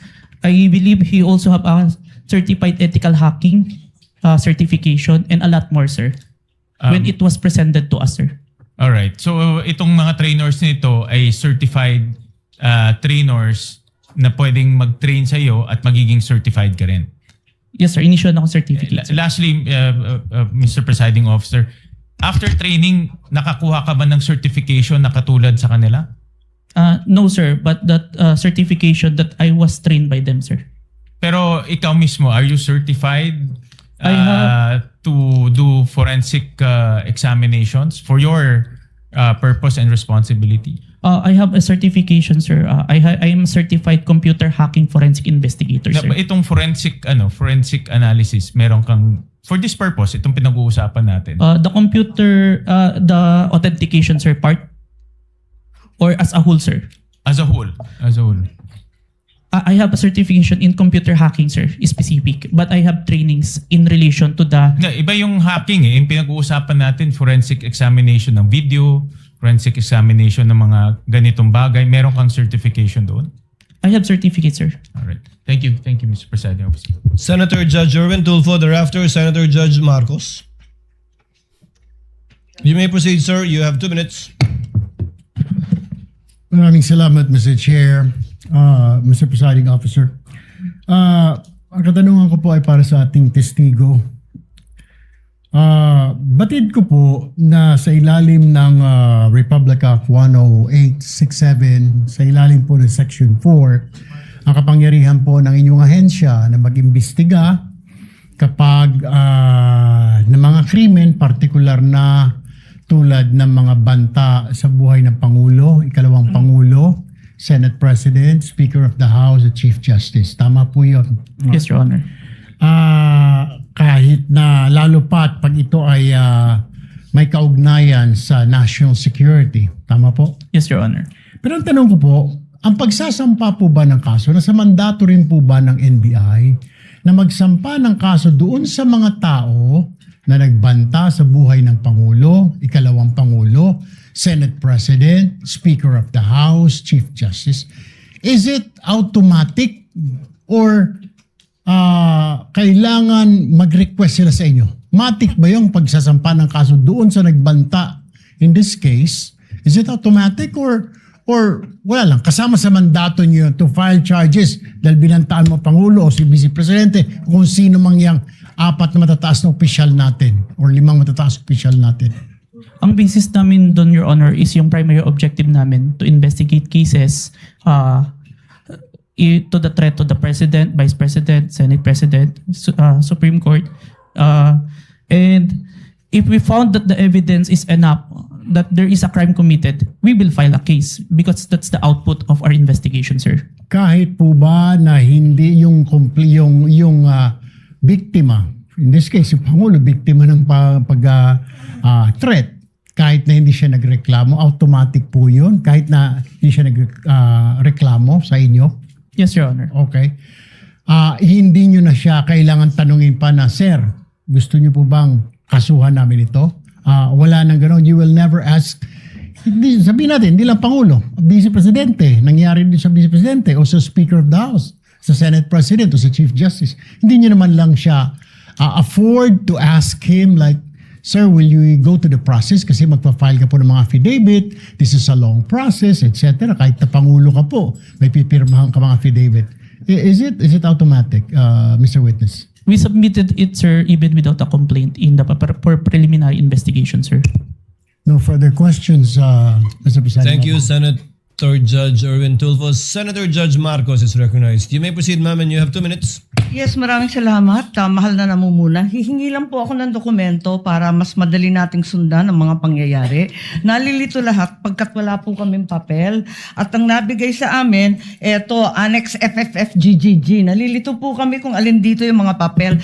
Kung maaari kaming bigyan, unang-una, yung unang tinutukoy, the first affidavit of investigation dated January 30, alleging grave threats inciting to sedition ng NBI. Ikalawa, yung napasok na yata sa record, pero nais rin namin bilang Senator Judge na magkaroon ng kopya ng DOJ certification signed by Prosecutor Bandung February 5 na nagbigay ng 7 grounds na insufficient for preliminary investigation. Ikatlo, yung naibigay na. Ito klaro to, naibigay po ni Mavic at ng iba pang staff natin. Yung February 10, yung ikalawang amended na ibinigay na revised affidavit of authentication, February 11. Ngunit sabi ni testigo Kalilong na merong kasama ito na wala rito sa record natin at sana maibigay si Senator Judge. Ito yung sulat kasama nung second revised affidavit of authentication. Ito naman yung sinasabing sulat ni Santiago K. Fadulyon ng DOJ na nagsasaad na hindi kailangan na may private complainant yung sina Presidente, ang First Lady at saka yung dating Speaker dahil base sa kaso ng Santos Concho versus DOJ na 2008, hindi daw kailangan yung private complainant. May we also have a copy of the same. Finally, may we urge that a copy also be given of February 14 certification of DOJ asserting that the revised affidavit of investigation was finally sufficient. Nais lang namin na makita yon at alamin yung investigation data, huling-huli, nung March 7, almost a month after the submission of the affidavit of authentication, kasi halos 1 buwan bago utusan na magkaroon ng investigation data form. Sana may kopya rin tayo noon. To respond to Senator Judge Marcos, what the court has copies of are the pre-marked documents that the parties pre-marked during pre-trial, but not documents that have not yet been pre-marked. Most of the documents you mentioned that was discussed by counsel for respondent has not yet been pre-marked. They only used it to confront via cross-examination the witness of the prosecution. But the ones we have, we will furnish you with a reminder, of course, Senator Judge Marcos, that these documents have not yet been formally offered by either party. And we still have to await formal offer before the court rules on the admissibility, if at all, of these documents. But we will endeavor to furnish the good Senator Judge with whatever the clerk has. Yes, Your Honor, if I may. if we could be provided with whatever the clerk has and adequately identified, not as GGGGG or FFFFF, at sana kung mabuo yung mga dokumentong sinasabi sa lalong madaling panahon. Maraming salamat. We will endeavor to comply as best we can, Senator Judge Marcos. Same Senator Judge Alan Cayetano, Peram ng what is your pleasure, sir? Mr. President and Mr. Presiding Officer, before I ask to be allowed to ask a question, can I just follow up yung kay Senator Marcos, including the ruling yesterday? Just in the interest of all Senator judges being able to follow closely, especially kami sa first row kasi medyo nagkaka-stiff neck na kami. Mahirap tignan yung TV, so baka dun sa Maglalagay harap. na po kami ng TV sa harap ng And lamesa I ng don't know, counsel for parties. I think all of us own a iPad or a tablet. I don't know what the solution is, but if the secretariat or the clerk of court, the office of the clerk of court can work with our staff, just to give you an example for today, no? if you look at the impeachment complaint on page 19, for example, it says that the affidavit we're looking for kanina, footnote number 72, is this one. In the impeachment complaint, no? It's found on Annex G. Okay. So this is Annex G. If you look at Annex G, it is a certification, not an affidavit. Okay. So where do you find the affidavit mentioned in the impeachment complaint? You actually find it in volume 14, Annex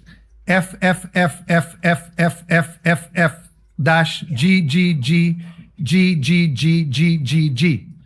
So before I can even say that, That's FFFFFF to GGGGGG. yes. So even before we finish saying that, Your Honor, Mr. Presiding Judge, medyo mahirap. To further complicate, the annexes when delivered to us was labeled annexes. And then when it was pre-marked, iba na yung marking. That is correct. Okay.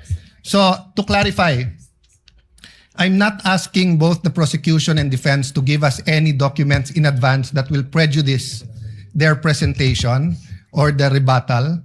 I do understand that it has to be offered, but to speed things up and to make sure we understand, in the same manner that they're asking the witness to examine it, maybe we can be given a copy to examine at the same time, whether digital or actual copy. I don't want to impose upon them to print 24 copies. But again, anyway, it's Wednesday. We have Thursday, Friday, Saturday, Sunday for our staff and the clerk of court to meet. So I think we already have a solution for you, Senator Judge Cayetano, as well as for Senator Judge Marcos. We will be furnishing the parties either via soft copy to your respective iPads or laptops, or we will enter their official emails as well. Kayo na po mag-print ng hard copy ng list of evidences as marked, as pre-marked by the prosecution na ipe-present for Article 4.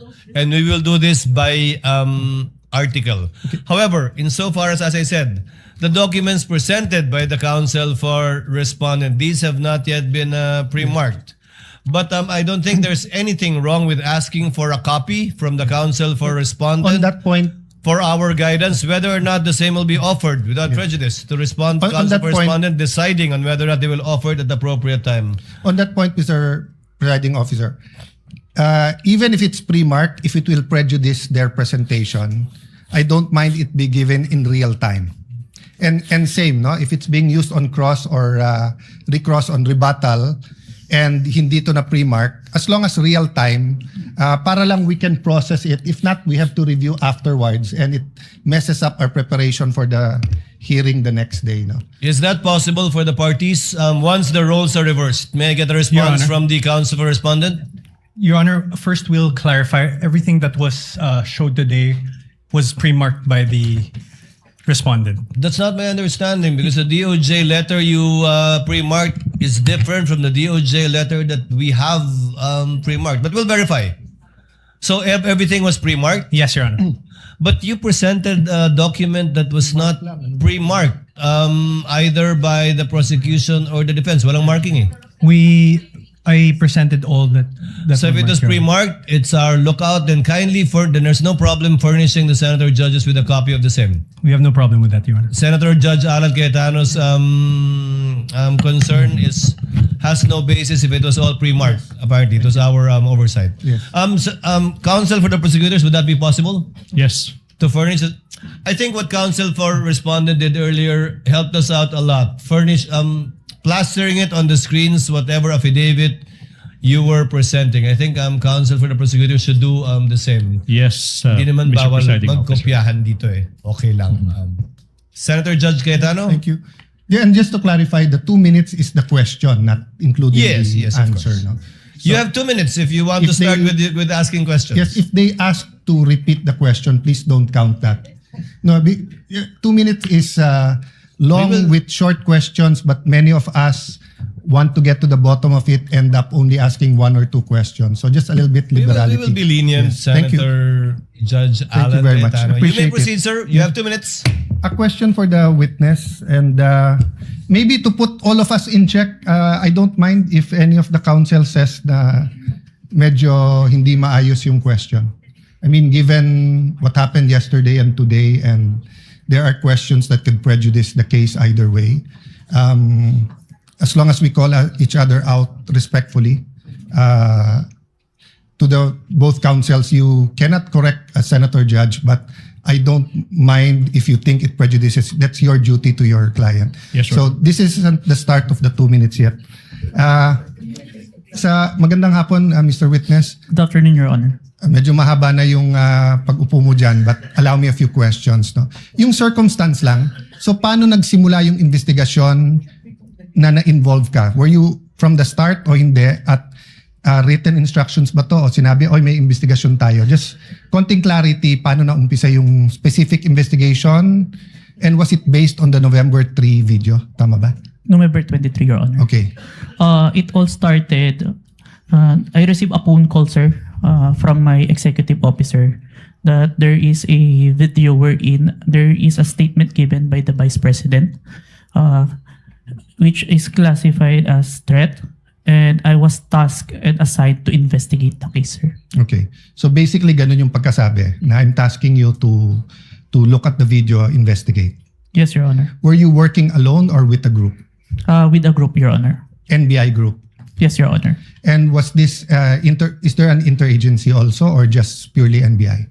I don't have personal knowledge. Maybe our chief, sir, has the Okay. knowledge on that, sir. Yes. No, that's all I asked for naman, yung personal knowledge. Yes, Your Honor. So pakiulit mo yung sinabing, how exactly sinabi sa'yo na tignan mo yung video, imbestigahan mo, or may statement? So, to be specific, sir, as far as I remember, may statement si Vice President regarding the November 23 press conference na kung saan may pagbabanta na naganap, Okay. pakiimbestigahan. pakiimbestigahan. So ganun ka general. May Yes po. pagbabantang naganap, pakiimbestigahan. Yes po. And you proceeded by watching the video. Yes, Your Honor. And when you watched the video, you got to the part na may pagbabanta. No, Your Honor. I first don't know which part of that. So you watched the whole video, of course. First, the clippings, Your Honor. Okay. Then, I look for the whole video, Your Honor. Then you watched the whole video. Yes, Your Honor. And thank you for your honesty. So after the clipping, tapos the whole video, what did you do next? You reported or you made your recommendations? I don't understand the process lang kasi. Upon identifying the whole video, I informed my executive officer that I identified the video, Your Honor. And then yung sinabi mo yesterday, then you started looking for patterns. That's why you looked at yung dating mga video ni Vice President. Yes, Your Honor. So you started investigating the threat against the President, the First Lady, and the former Speaker of the House. Yes, Your Honor. Did you investigate the threat against the Vice President? We tried, Your Honor. How did you try? It is included in our letter to the Vice President, Your Honor. That's why we were inviting her to proceed to our office to investigate the threats to her life, Your Honor. How about the vlogger who asked her about Oplan or whatever they call that Romanov? Did you invite them? Yes, Your Honor. And did they testify? The Princess Maui did not appear, Your Honor. Did not appear. Did you also look for previous videos that are threatening to the Vice President? We look on the Romanov part, Your Honor. Okay. But we identify a different person who first mentioned the Romanov, Your Honor. Did you coordinate with the PSG? I have no personal knowledge, Your Honor. You yourself? Yes, Your Honor. Maybe our chief, Your Honor. Yeah. But you are aware that the primary responsibility of protecting both the President and the Vice President is the PSG? Yes, Your Honor. So isn't it fair to say that any investigation against a threat to the first family, the president or the vice president, you would normally ask the PSG if they received any threat? I have no personal knowledge, Your Honor. No, I'm asking, hindi ba normal sa investigation kung sino yung primary agency na taga-protekta na lumalaban dun sa threat, ay tatanungin natin. Yes, Your Honor. So bakit hindi tinanong ng NBI ang PSG? Or in your case, why didn't you ask the PSG? Maybe it can be answered by a chief, Your Honor. No, I'm not. I will ask your chief also. I'm asking you, when they said, look at this, you looked at other videos, you tried to get Princess Maui, you tried to get the vice president, but you didn't contact the PSG for the first lady, for the president, and for all you know, the PSG will tell you right there and there, the threat is real, or the PSG will say, politika lang yan. Diba? Both the vice president and the president are protected by the PSG.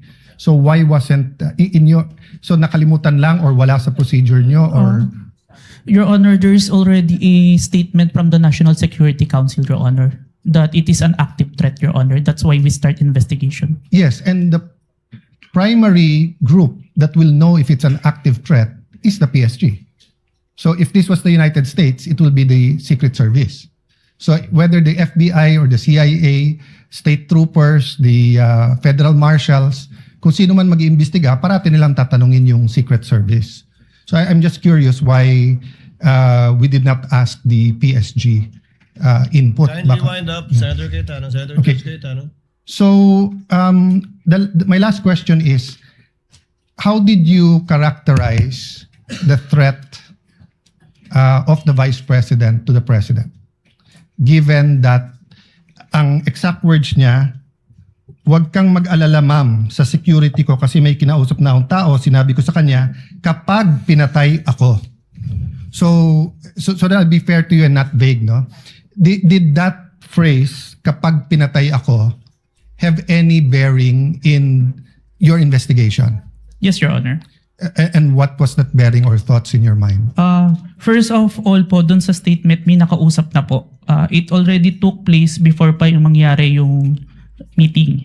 And nung condition... Me, I'm not talking about yung may kinausap na para pumatay. Ang sinasabi ko yung sinabi niya na pag pinatay ako. Yes, Your Honor. How did that affect your investigation? There is a condition na kapag pinatay siya. Yeah. But as we can see, it's only applicable if there is only two parties. The statement make a loophole wherein a third party can use that na kapag namatay si BP, ma-execute ngayon yung statement ni BP na may nakausap na siya without the participation of the one mentioned, the President, the First Lady, and the Speaker of the House, Your Honor. That's fair. But what I'm saying is that in your reports, did you characterize it as a conditional threat? Kasi kung hindi naman siya pinatay, the logical implication is that there's no threat against the... So I'm not saying it's not illegal, immoral to contract a killer.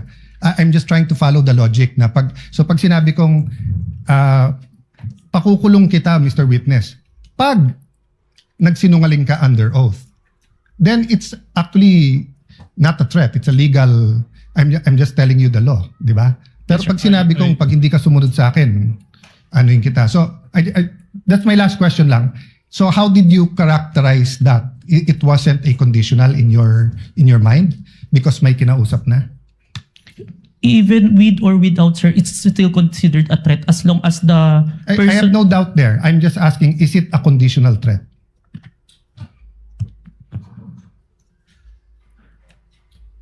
Based on our affidavit, sir, I believe it's conditional, which...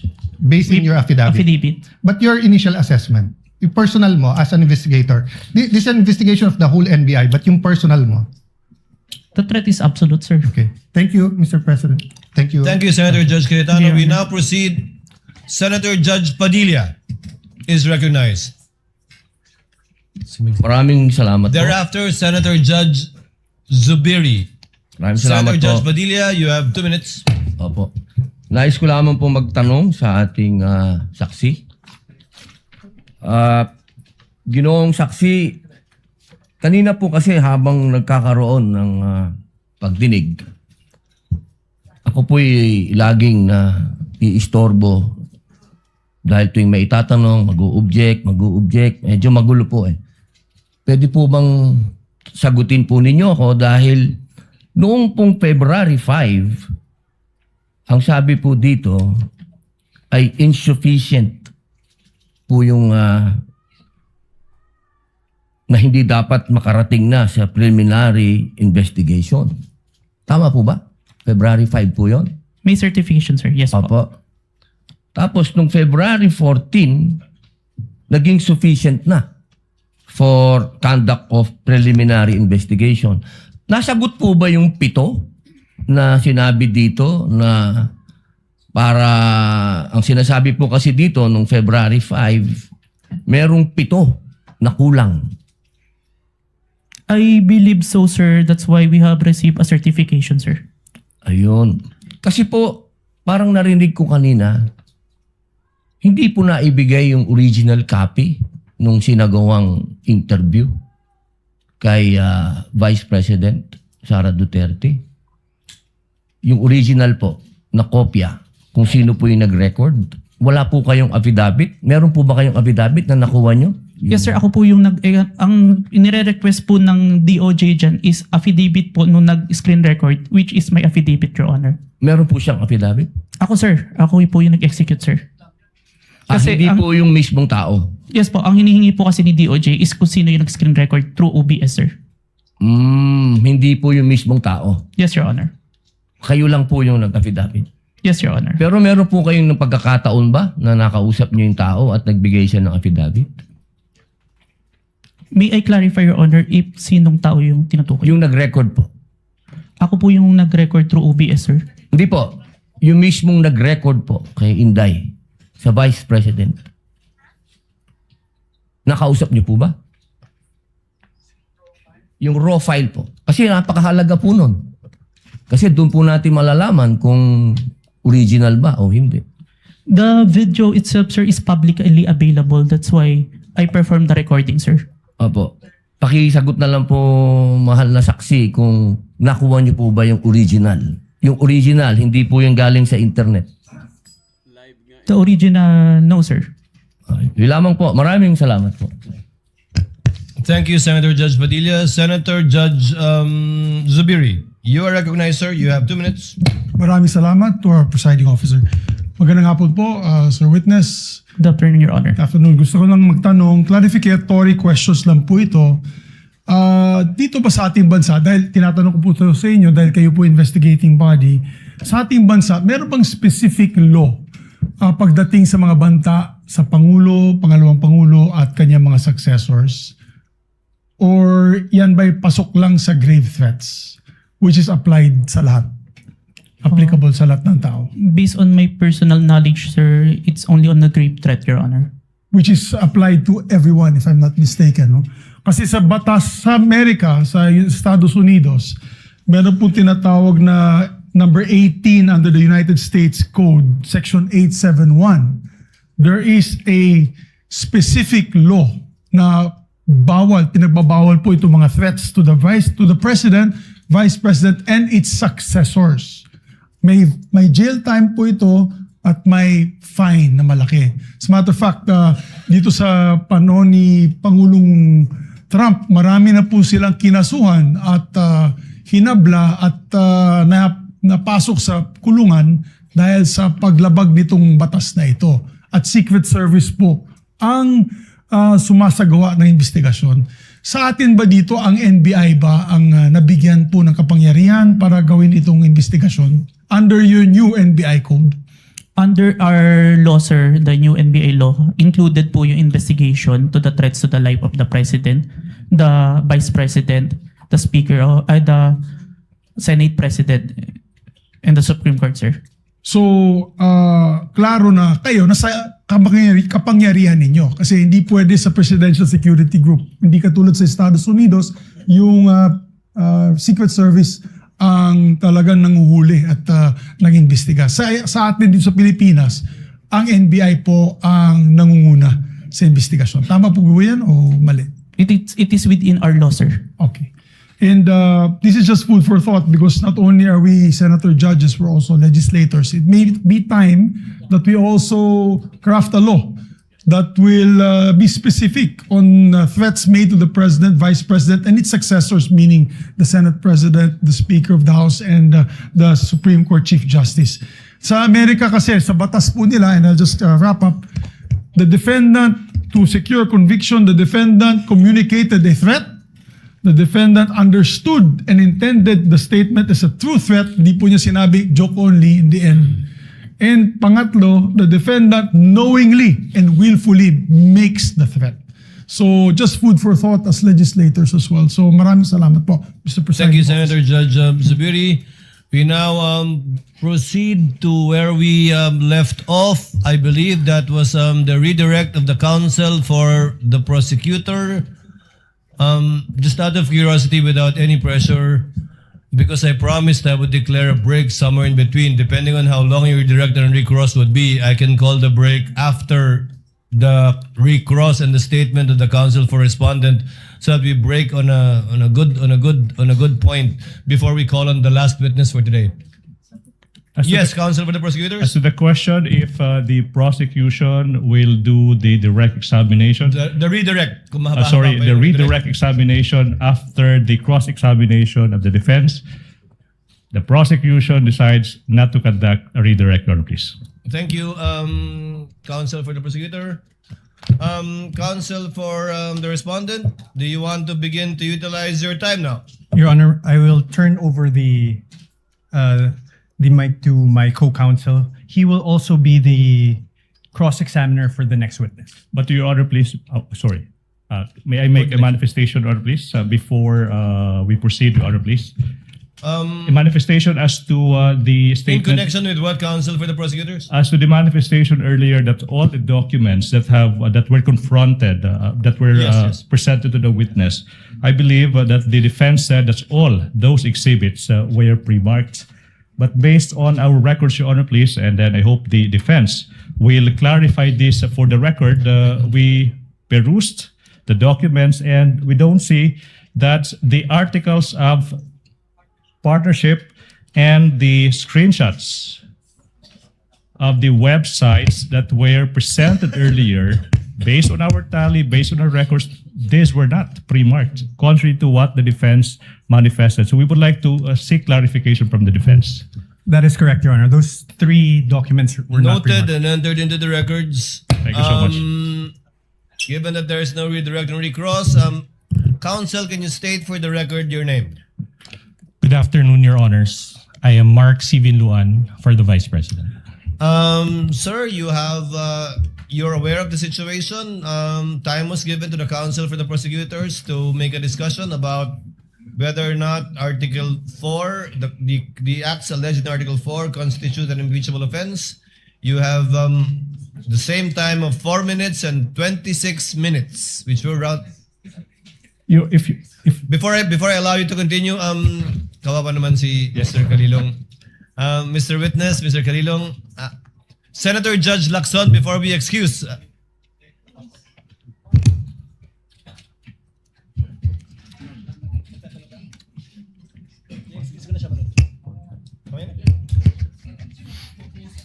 Senator Judge Soto is recognized. Sir, what is your pleasure, sir?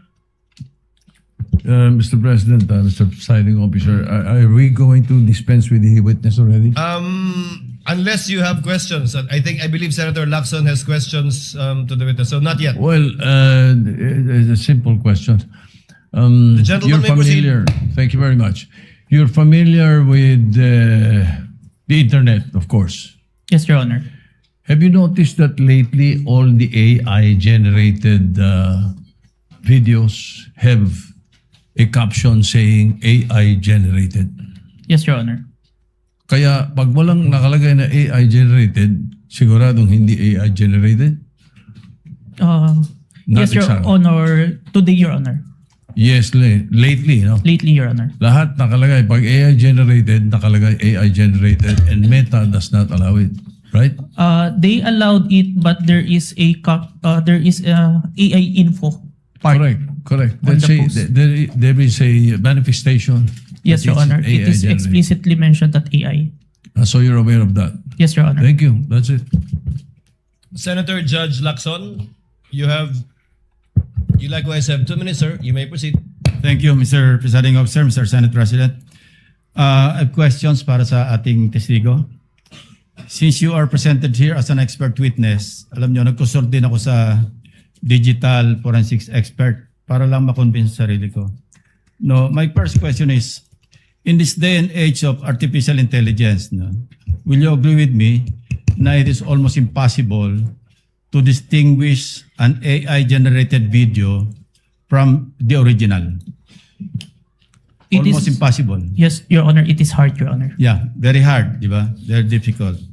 So kasi ito, impeachment trial, ano? Kasi sa court, ginagamit talaga yung expert testimony ng digital or computer forensics expert. Now, you may or may not answer this question kung classified, ano? Gusto ko lang malaman, ano ba yung digital forensic tools na ginagamit din sa NBI? Currently, I'm not familiar. But during the time na nandun po ako sa Digital Forensic Laboratory Division, meron kaming Encase Forensic, Celebrite, and Amped Authenticate, sir. Amped Authenticate, sir. Ang balita ko, yung AMP5 or AMP Authenticate. Amped Authenticate, sir. Ito yung ginagamit ninyo. Ito, capable ito na magsagawa ng reverse image, a photo or video, di ba?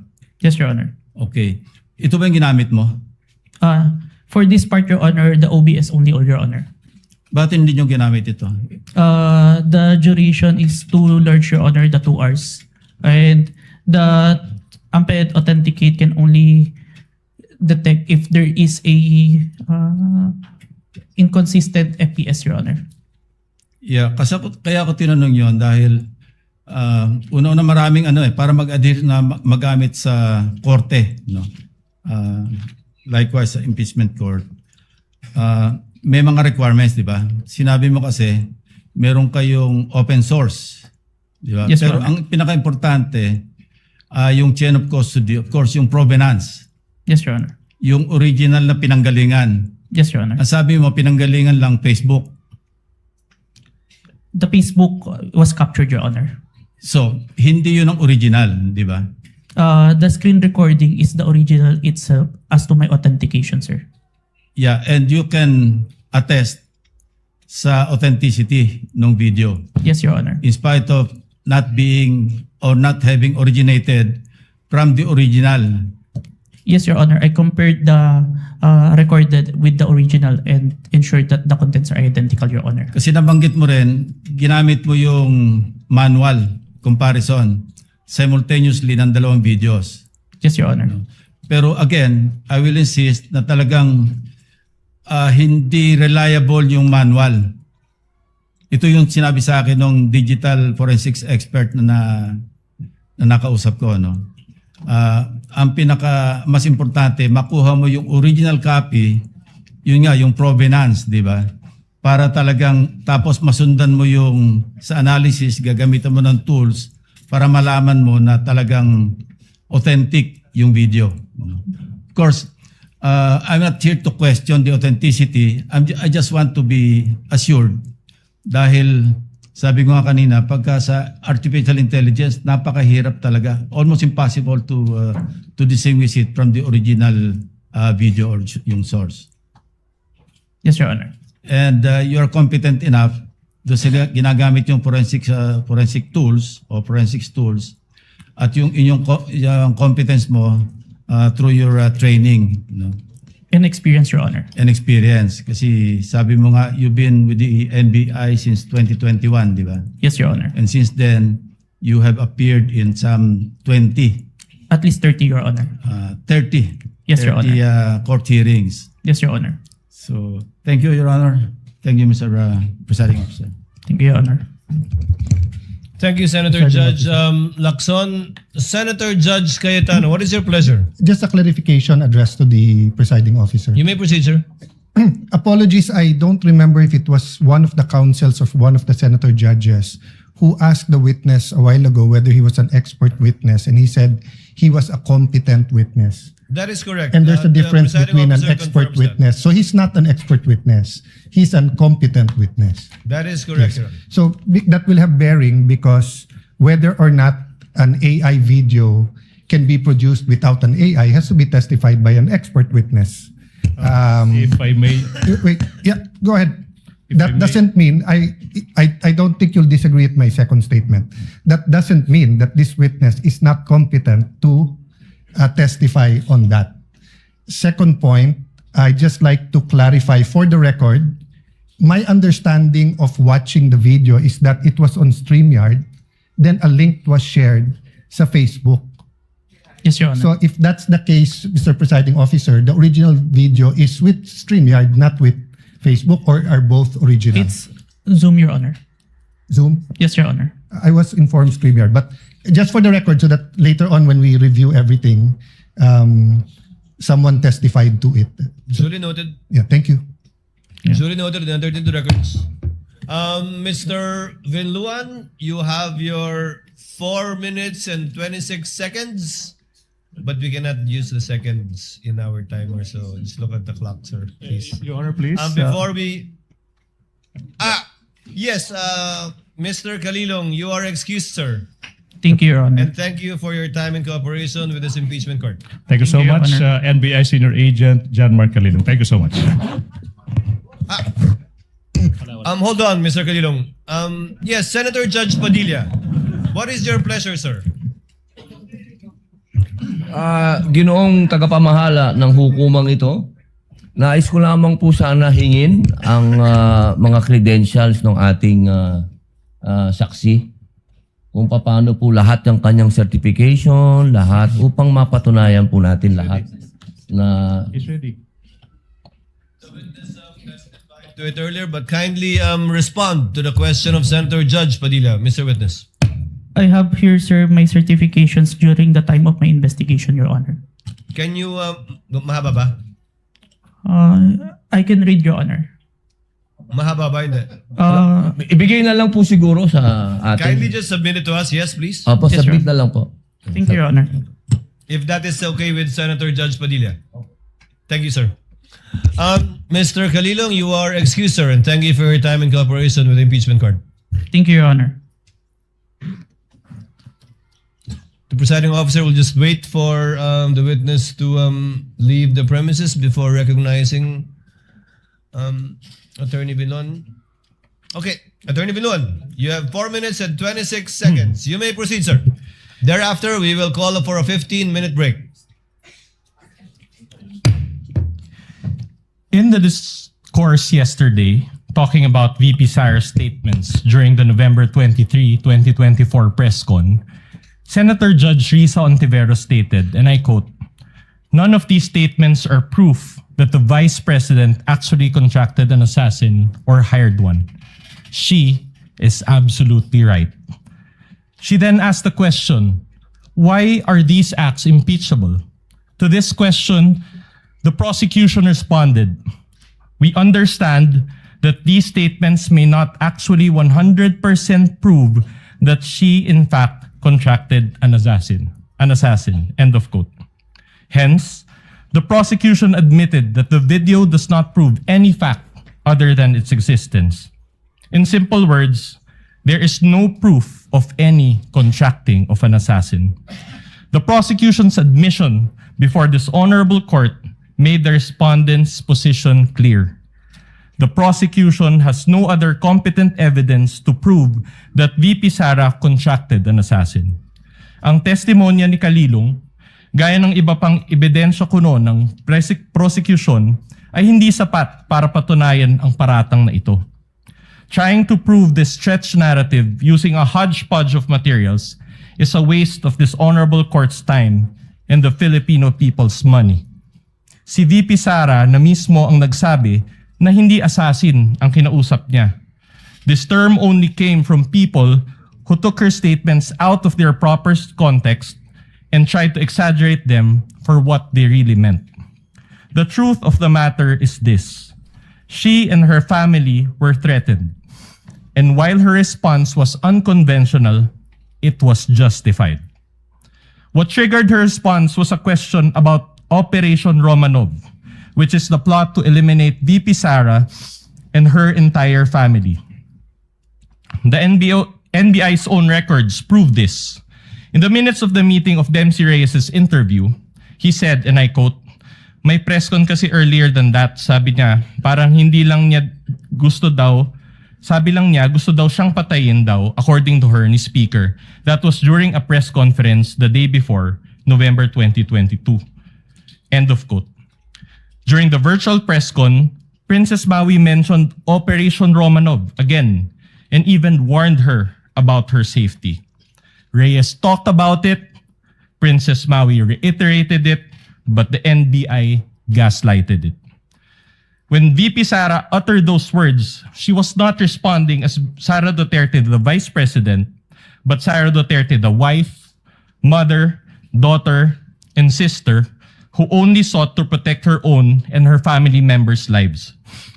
Operation Romanov is in place, and the threat against their lives is real.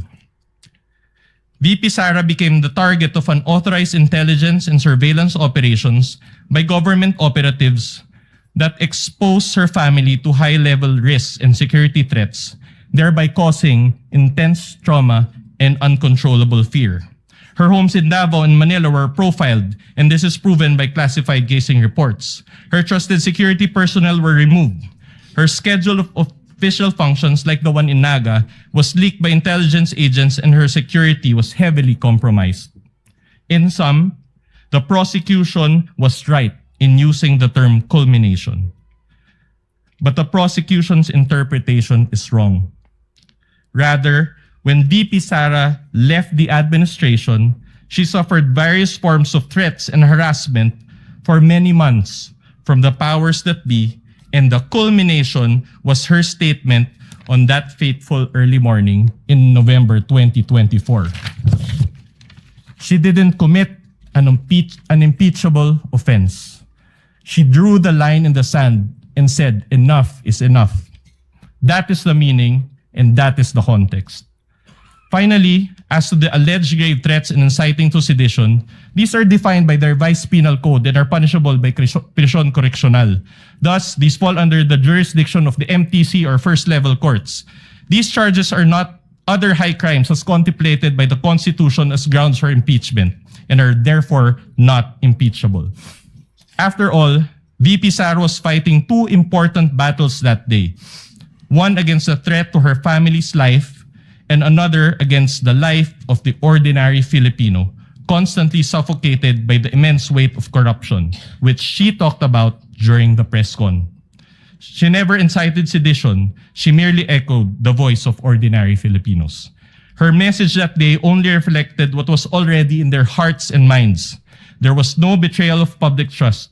She actually upheld the people's trust as she spoke for and behalf of the people. Thank you, Your Honor. Thank you, Attorney Vidluan. Chair declares a 50... Senator Judge Bam Aquino, before we declare a recess. Yes, just a quick manifestation, Mr. You President. may proceed, sir. Tapos na po tayo sa unang witness. It's taken us maybe a total of 9 hours for the first witness. Ito ho, isang pakiusap sa parehong grupo. Alam ko po may kanya-kanya tayong estilo, may kanya-kanya tayong strategy. But if possible, can we allow the testimonies to be heard? Can we have proceedings that will go straight to the point? Kasi po nanonood ang taong bayan, pati po kaming mga senator judge. Gusto rin ho naming makita itong mga proceedings, yung mga ebidensya na mas madali ring maintindihan. So ito naman po, di ho namin pwede itong idikta sa inyo. But if possible, the succeeding witnesses, and we have a long list, this goes for both parties by the way, let's have proceedings where we can go straight to the point, malaman natin yung puntos ng bawat grupo para makapagdesisyon rin po tayo ng maayos. Ito po this is a plea, no? This is not an order to both parties, but if we can, this is the People's Tribunal, we're watching, everybody's watching, sana po, payagan natin na lumabas yung mga katotohanan, lumabas yung mga ebidensya upang maging mas madali at mas kaaya-aya po yung ating proceedings. Yun lang po, Mr. President. Thank you so much. Noted and entered into the records. Chair would like to give Senator Bam, bibigyan ko ng konting pag-asa sa Senator Bam. Usually, ang mga paglilitis tulad nito, parang diesel yan. Sa simula, syempre dahil una pa lamang, nagkakasanayan, nagkakaestimahan, pero bibilis at bibilis ito sa pagdaloy din ng ilang araw lang ng trial natin. And you will be able to see that the next couple of days. Chair declares a 15-minute recess. We Your all Honor, come please. back. Your Honor, Yes, please. counsel for the prosecutor. Before the declaration of recess, I suppose that the reason is for the presentation of the next witness for Yes. the prosecution. We manifest, Your Honor, that John Mark Calilong will be our witness for this afternoon. We'll be presenting the next witness during the next hearing on Monday, Your Honor, please. You won't present Attorney Lotok anymore? Yes, today? Your Honor, on Monday, Your Honor, please. We will utilize the 11 days allotted to Article 4 for the prosecution, Your Honor, please. So, no Attorney Lotok today? Today, we'll do that on Monday, Your Honor, please. So, Chair would like to, I guess there's no need to declare a recess. Yes, Your Senator Honor, Judge please. Lacson, thank you for that manifestation. Yes, counsel for the respondent. Your What Honor, do you want maybe to say? just clarified if Attorney Lotok is the witness on Monday because they had already Yes. disclosed the witness. I was about to ask that question. Yes, Your Honor. Attorney Jeremy Your Lotok will be presented On by the Monday? prosecution on Monday, Your Honor, please. Likewise, can you name us, you manifested that you will also be presenting next week or requesting a subpoena to,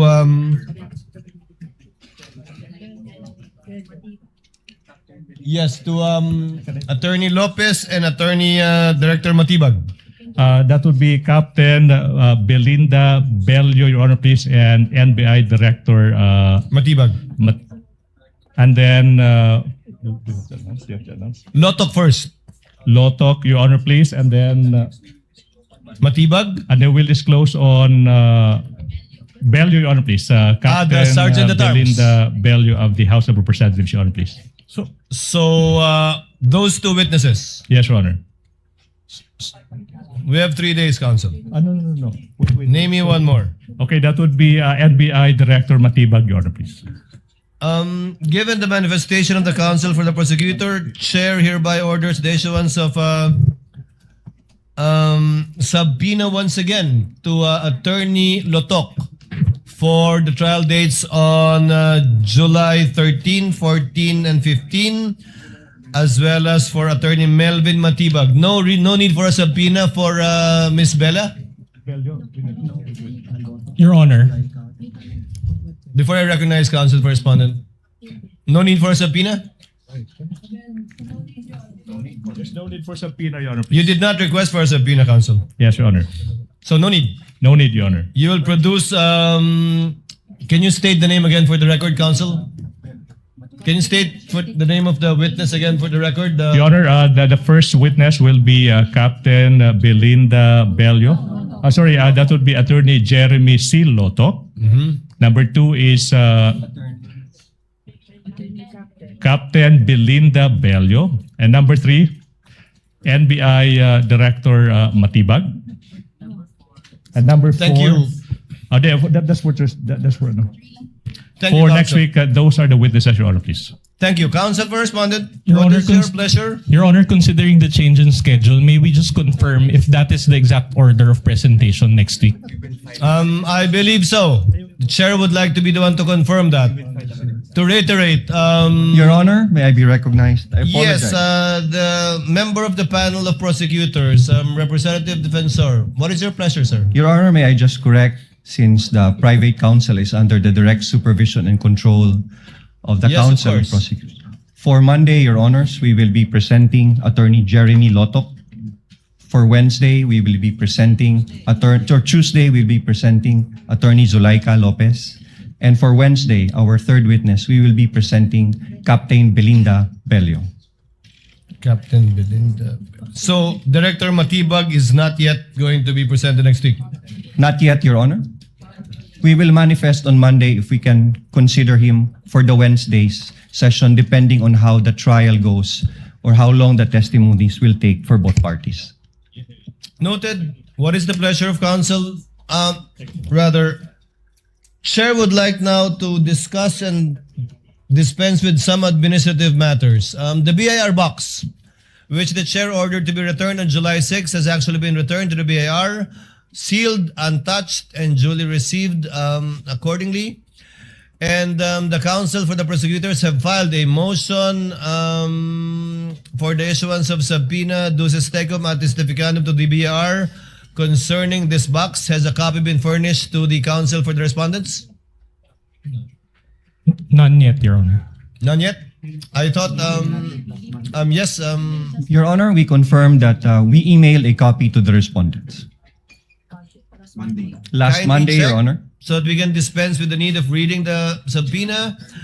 Having said that, given that this has been put in issue rather in the pre-trial brief of both parties, of rather the counsel for respondent, we will accord the same treatment to this with respect to the subpoena, request for subpoena for the bank accounts of the spouses, Vice President Sara Duterte and Attorney Mans Carpio. Therefore, the presiding officer orders both parties to submit a memoranda on the subject matter of the subpoena of the BIR records on Monday. And we will also schedule the oral arguments for deciding on this issue together with the bank records on Wednesday. Each party will be given 10 minutes without prejudice to a rebuttal and or a rebuttal by the other side for another 3 minutes before the court shall decide. We will comply, Your Honor. We will comply, Your Honor.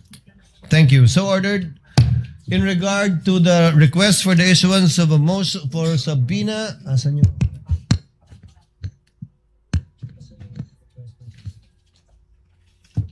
May I ask if counsel for the respondents were likewise furnished with a copy of the most request for subpoena, although this is ex parte because this is only with respect to witnesses. So there is no need to issue a subpoena to Attorney Melvin Matibag for next week. Honorable Defensor? No need? No need, Your Honor. So just Attorney Zulaika Lopez? Yes, Your Honor.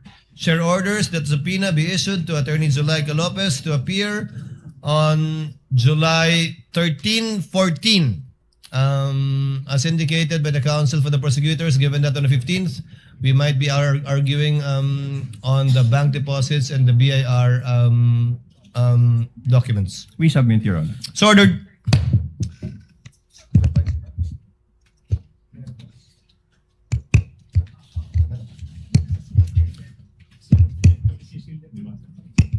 There being no other matters for consideration by the court, and given that the counsel for the prosecutors rather have manifested that they will no longer present Attorney Latok today, but rather on Monday, the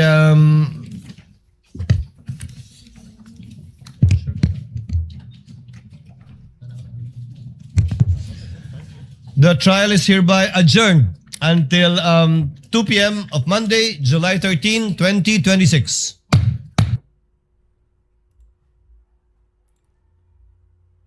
Alright mga kaibigan, andyan pa ba kayo? Gising pa ba kayo guys? Medyo hindi po nakakaantok ngayon yung hearing, no? Kasi bakbakan talaga. Ang hearing pala or ang impeachment hearing pala mga kaibigan is Monday, Tuesday, tsaka Wednesday. 3 araw. So every week yan. So next week mga kaibigan, ang susunod na impeachment hearing. Yan, sinabi naman po no ng presiding officer po mga kaibigan, ang schedule po is 13, 14, 15. So, aabangan po natin si Matibag. Oh, magiging witness daw si Matibag mga kaibigan. Paano siya nagiging witness? So, 13, 14, 15 po ang next po no? Ang next po na impeachment hearing. So, adjourn na po sila. Ibig sabihin, hindi po suspended. Adjourn na po. Ibig sabihin, tapos na, no? Magkikita-kita po muli ang impeachment hearing sa Lunes na po, mga kaibigan. So, marami po tayong aabangan sa Lunes.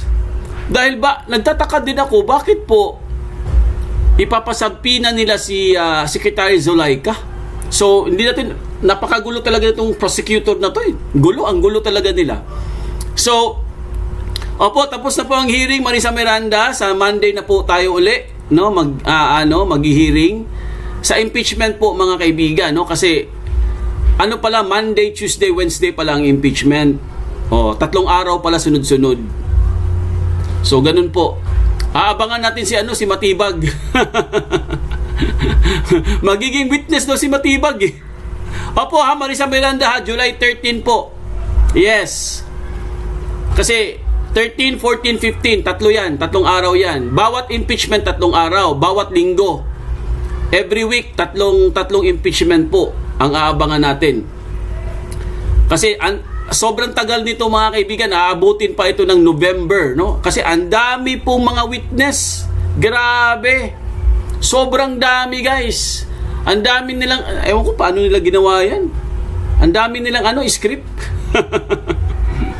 So far, so good. Maayos naman po ang impeachment ngayong araw dahil talagang nagisa po ng maigi, no? Ang NBI agent. Talagang ginisa siya, hinambalos, nilampaso, sinampal, kompleto. Kawawa yung NBI agent, hindi siya makasagot eh. Talagang nakita po natin mga kaibigan itong hearing na to guys na talagang masasabi po natin mga kaibigan na part talaga sa script nila. Kasi kanina lang kitang-kita naman, di ba? Takot na takot siya eh. Takot na takot yung NBI agent. Parang hindi nga siya makapagsalita no? Kung tutusin, magaling din kasi yung natin eh. Napakagaling po ng defense natin, no? Bravo po. Congratulations po sa team po ni VP Sara, no? Ang defense magaling, super galing. Ang galing niya cross, no? Ang term kasi diyan is cross, no? Cross examination. So, masaya naman tayo mga kaibigan. Ako po personally guys, to be honest sa inyo, masaya po ako dahil napatunayan po natin na wala talagang katuturan yung sinasabi nilang meron daw pagbabanta, no? Kasi kung tutuusin, kung titingnan nyo, piniplay naman yung video, napaka-selective lang talaga nila. Itong gobyernong Bangag ay talagang meron po silang pinipili lang po mga kaibigan. Kitang-kita naman, di ba? Hindi naman magsasinungaling eh. Hindi naman nagsisinungaling yung mga video, hindi naman nagsisinungaling yung mga dokumento. Kasi andyan naman yan, kompleto. Di ba? So, ang daming butas. Ang daming butas ng mga prosecutor. Doon sila natalo. Di ba? Opo, may live pa tayo mamaya ha. Adel ha, may live pa tayo mamaya gabi. Mamayang gabi po, 8:30 PM, no? Mag-aano lang tayo guys. Kakain muna tayo, hindi pa tayo kumain. Ang haba eh. Grabe, ang haba nitong hearing na to. Hindi, pareho lang naman ang haba niya. Pareho lang po. Kahapon ganun din yung haba eh. 'Di ba? Nahadlok ba? Nahadlok ang witness, no? Nahadlok, klaro kayong hadlok ba? Klaro kayong naong mga gapunga-punga ba? Ang nahirapan siya magsalita, no? 'Di ba? Tsaka hindi naman pala siya expert eh. At tsaka hindi pala siya abogado. Akala ko kasi abogado siya eh. Ano siya, accountant, no? So, kita nyo naman, di ba? Makikita nyo, guys. Nakikita nyo yung expression niya. Hindi pala siya expert. Oo. Sinabi ni Cayetano na siya, di ba, na tinanong siya ni Cayetano. I mean, professional siya, pero iba kasi ang professional, iba din yung expert. Meron kasi tayong tinatawag na professional expert. Meron din tayong tinatawag na expertise siya sa ganyang larangan. Kung saglit lang yung training niya, kulang pa rin yun. Kulang pa siya sa training. Di ba? So, natutuwa naman tayo at masaya po tayo mga kaibigan dahil na-justify na po natin guys. At para po sa akin na wala talagang katuturan ang paratang nila. Dahil kitang-kita nyo naman sa mga video. 'Di ba? Pati po si Yusek or Secretary Zulaika, 'di ba? Kita naman natin. Meron din naman may pagbabanta din naman sa buhay niya. May pagbabanta din sa buhay ni VP Sara. Hindi lang naman pagbabanta sa buhay ni Bangag, ni Lisa Tanas, ni dating speaker. Ganon din si VP Sara, may pagbabanta din sa buhay niya. Kaya nga tinatanong Kaya nga tinatanong sila kanina kung inimbestigahan nyo ba ang pagbabanta sa buhay ni VP Sara. O, kasi lang, sumagot din naman ng NBI. Sabi niya, opo, pero hindi po pumayag si VP Sara na imbestigahan. So, mga kaibigan, ngayon guys, napatunayan na po natin itong sa pangatlong araw po ng impeachment, mga kaibigan, napatunayan po natin guys na kayang-kaya pong ipataob, no? Or kayang-kayang ipanalo ni VP Sara itong impeachment. Kasi dito pa lang ha, ano pa lang yan ha, pangatlong araw pa lang natin guys, pero nagapunga-punga ng mga buwang. Di ba? Hindi na nila kinakaya. Kahit yung mga kahit yung mga di ba? Hindi na nila kinakaya eh. Hirap na sila guys, hirap silang patunayan. Oh. Pero syempre hindi pa tapos ang laban. Aabutin pa to ng next year. Ay nako, Diyos ko po. Sayang ang kwarta. Sayang ang pera, mga kaibigan. Alam nyo ba guys kung magkano nagastos nila dito? Ha? Alam nyo ba kung magkano? 26 million kada impeachment. Kung hindi ako nagkakamali, correct me if I'm wrong. Kada impeachment, million po yan. Milyones. Sayang. Tapos ganun lang mapapanood natin. Mga walang kwenta itong mga witness. Kulang. So, mga kaibigan, magpapahinga muna tayong konti. Magre-rest muna tayo. Tapos maya po magkikita tayo muli. Okay? Abangan nyo mamaya ang live ha, kasi sana makapag-live pa tayo. Hindi, magla-live po tayo guys, kaya nga magpe-prepare po ako.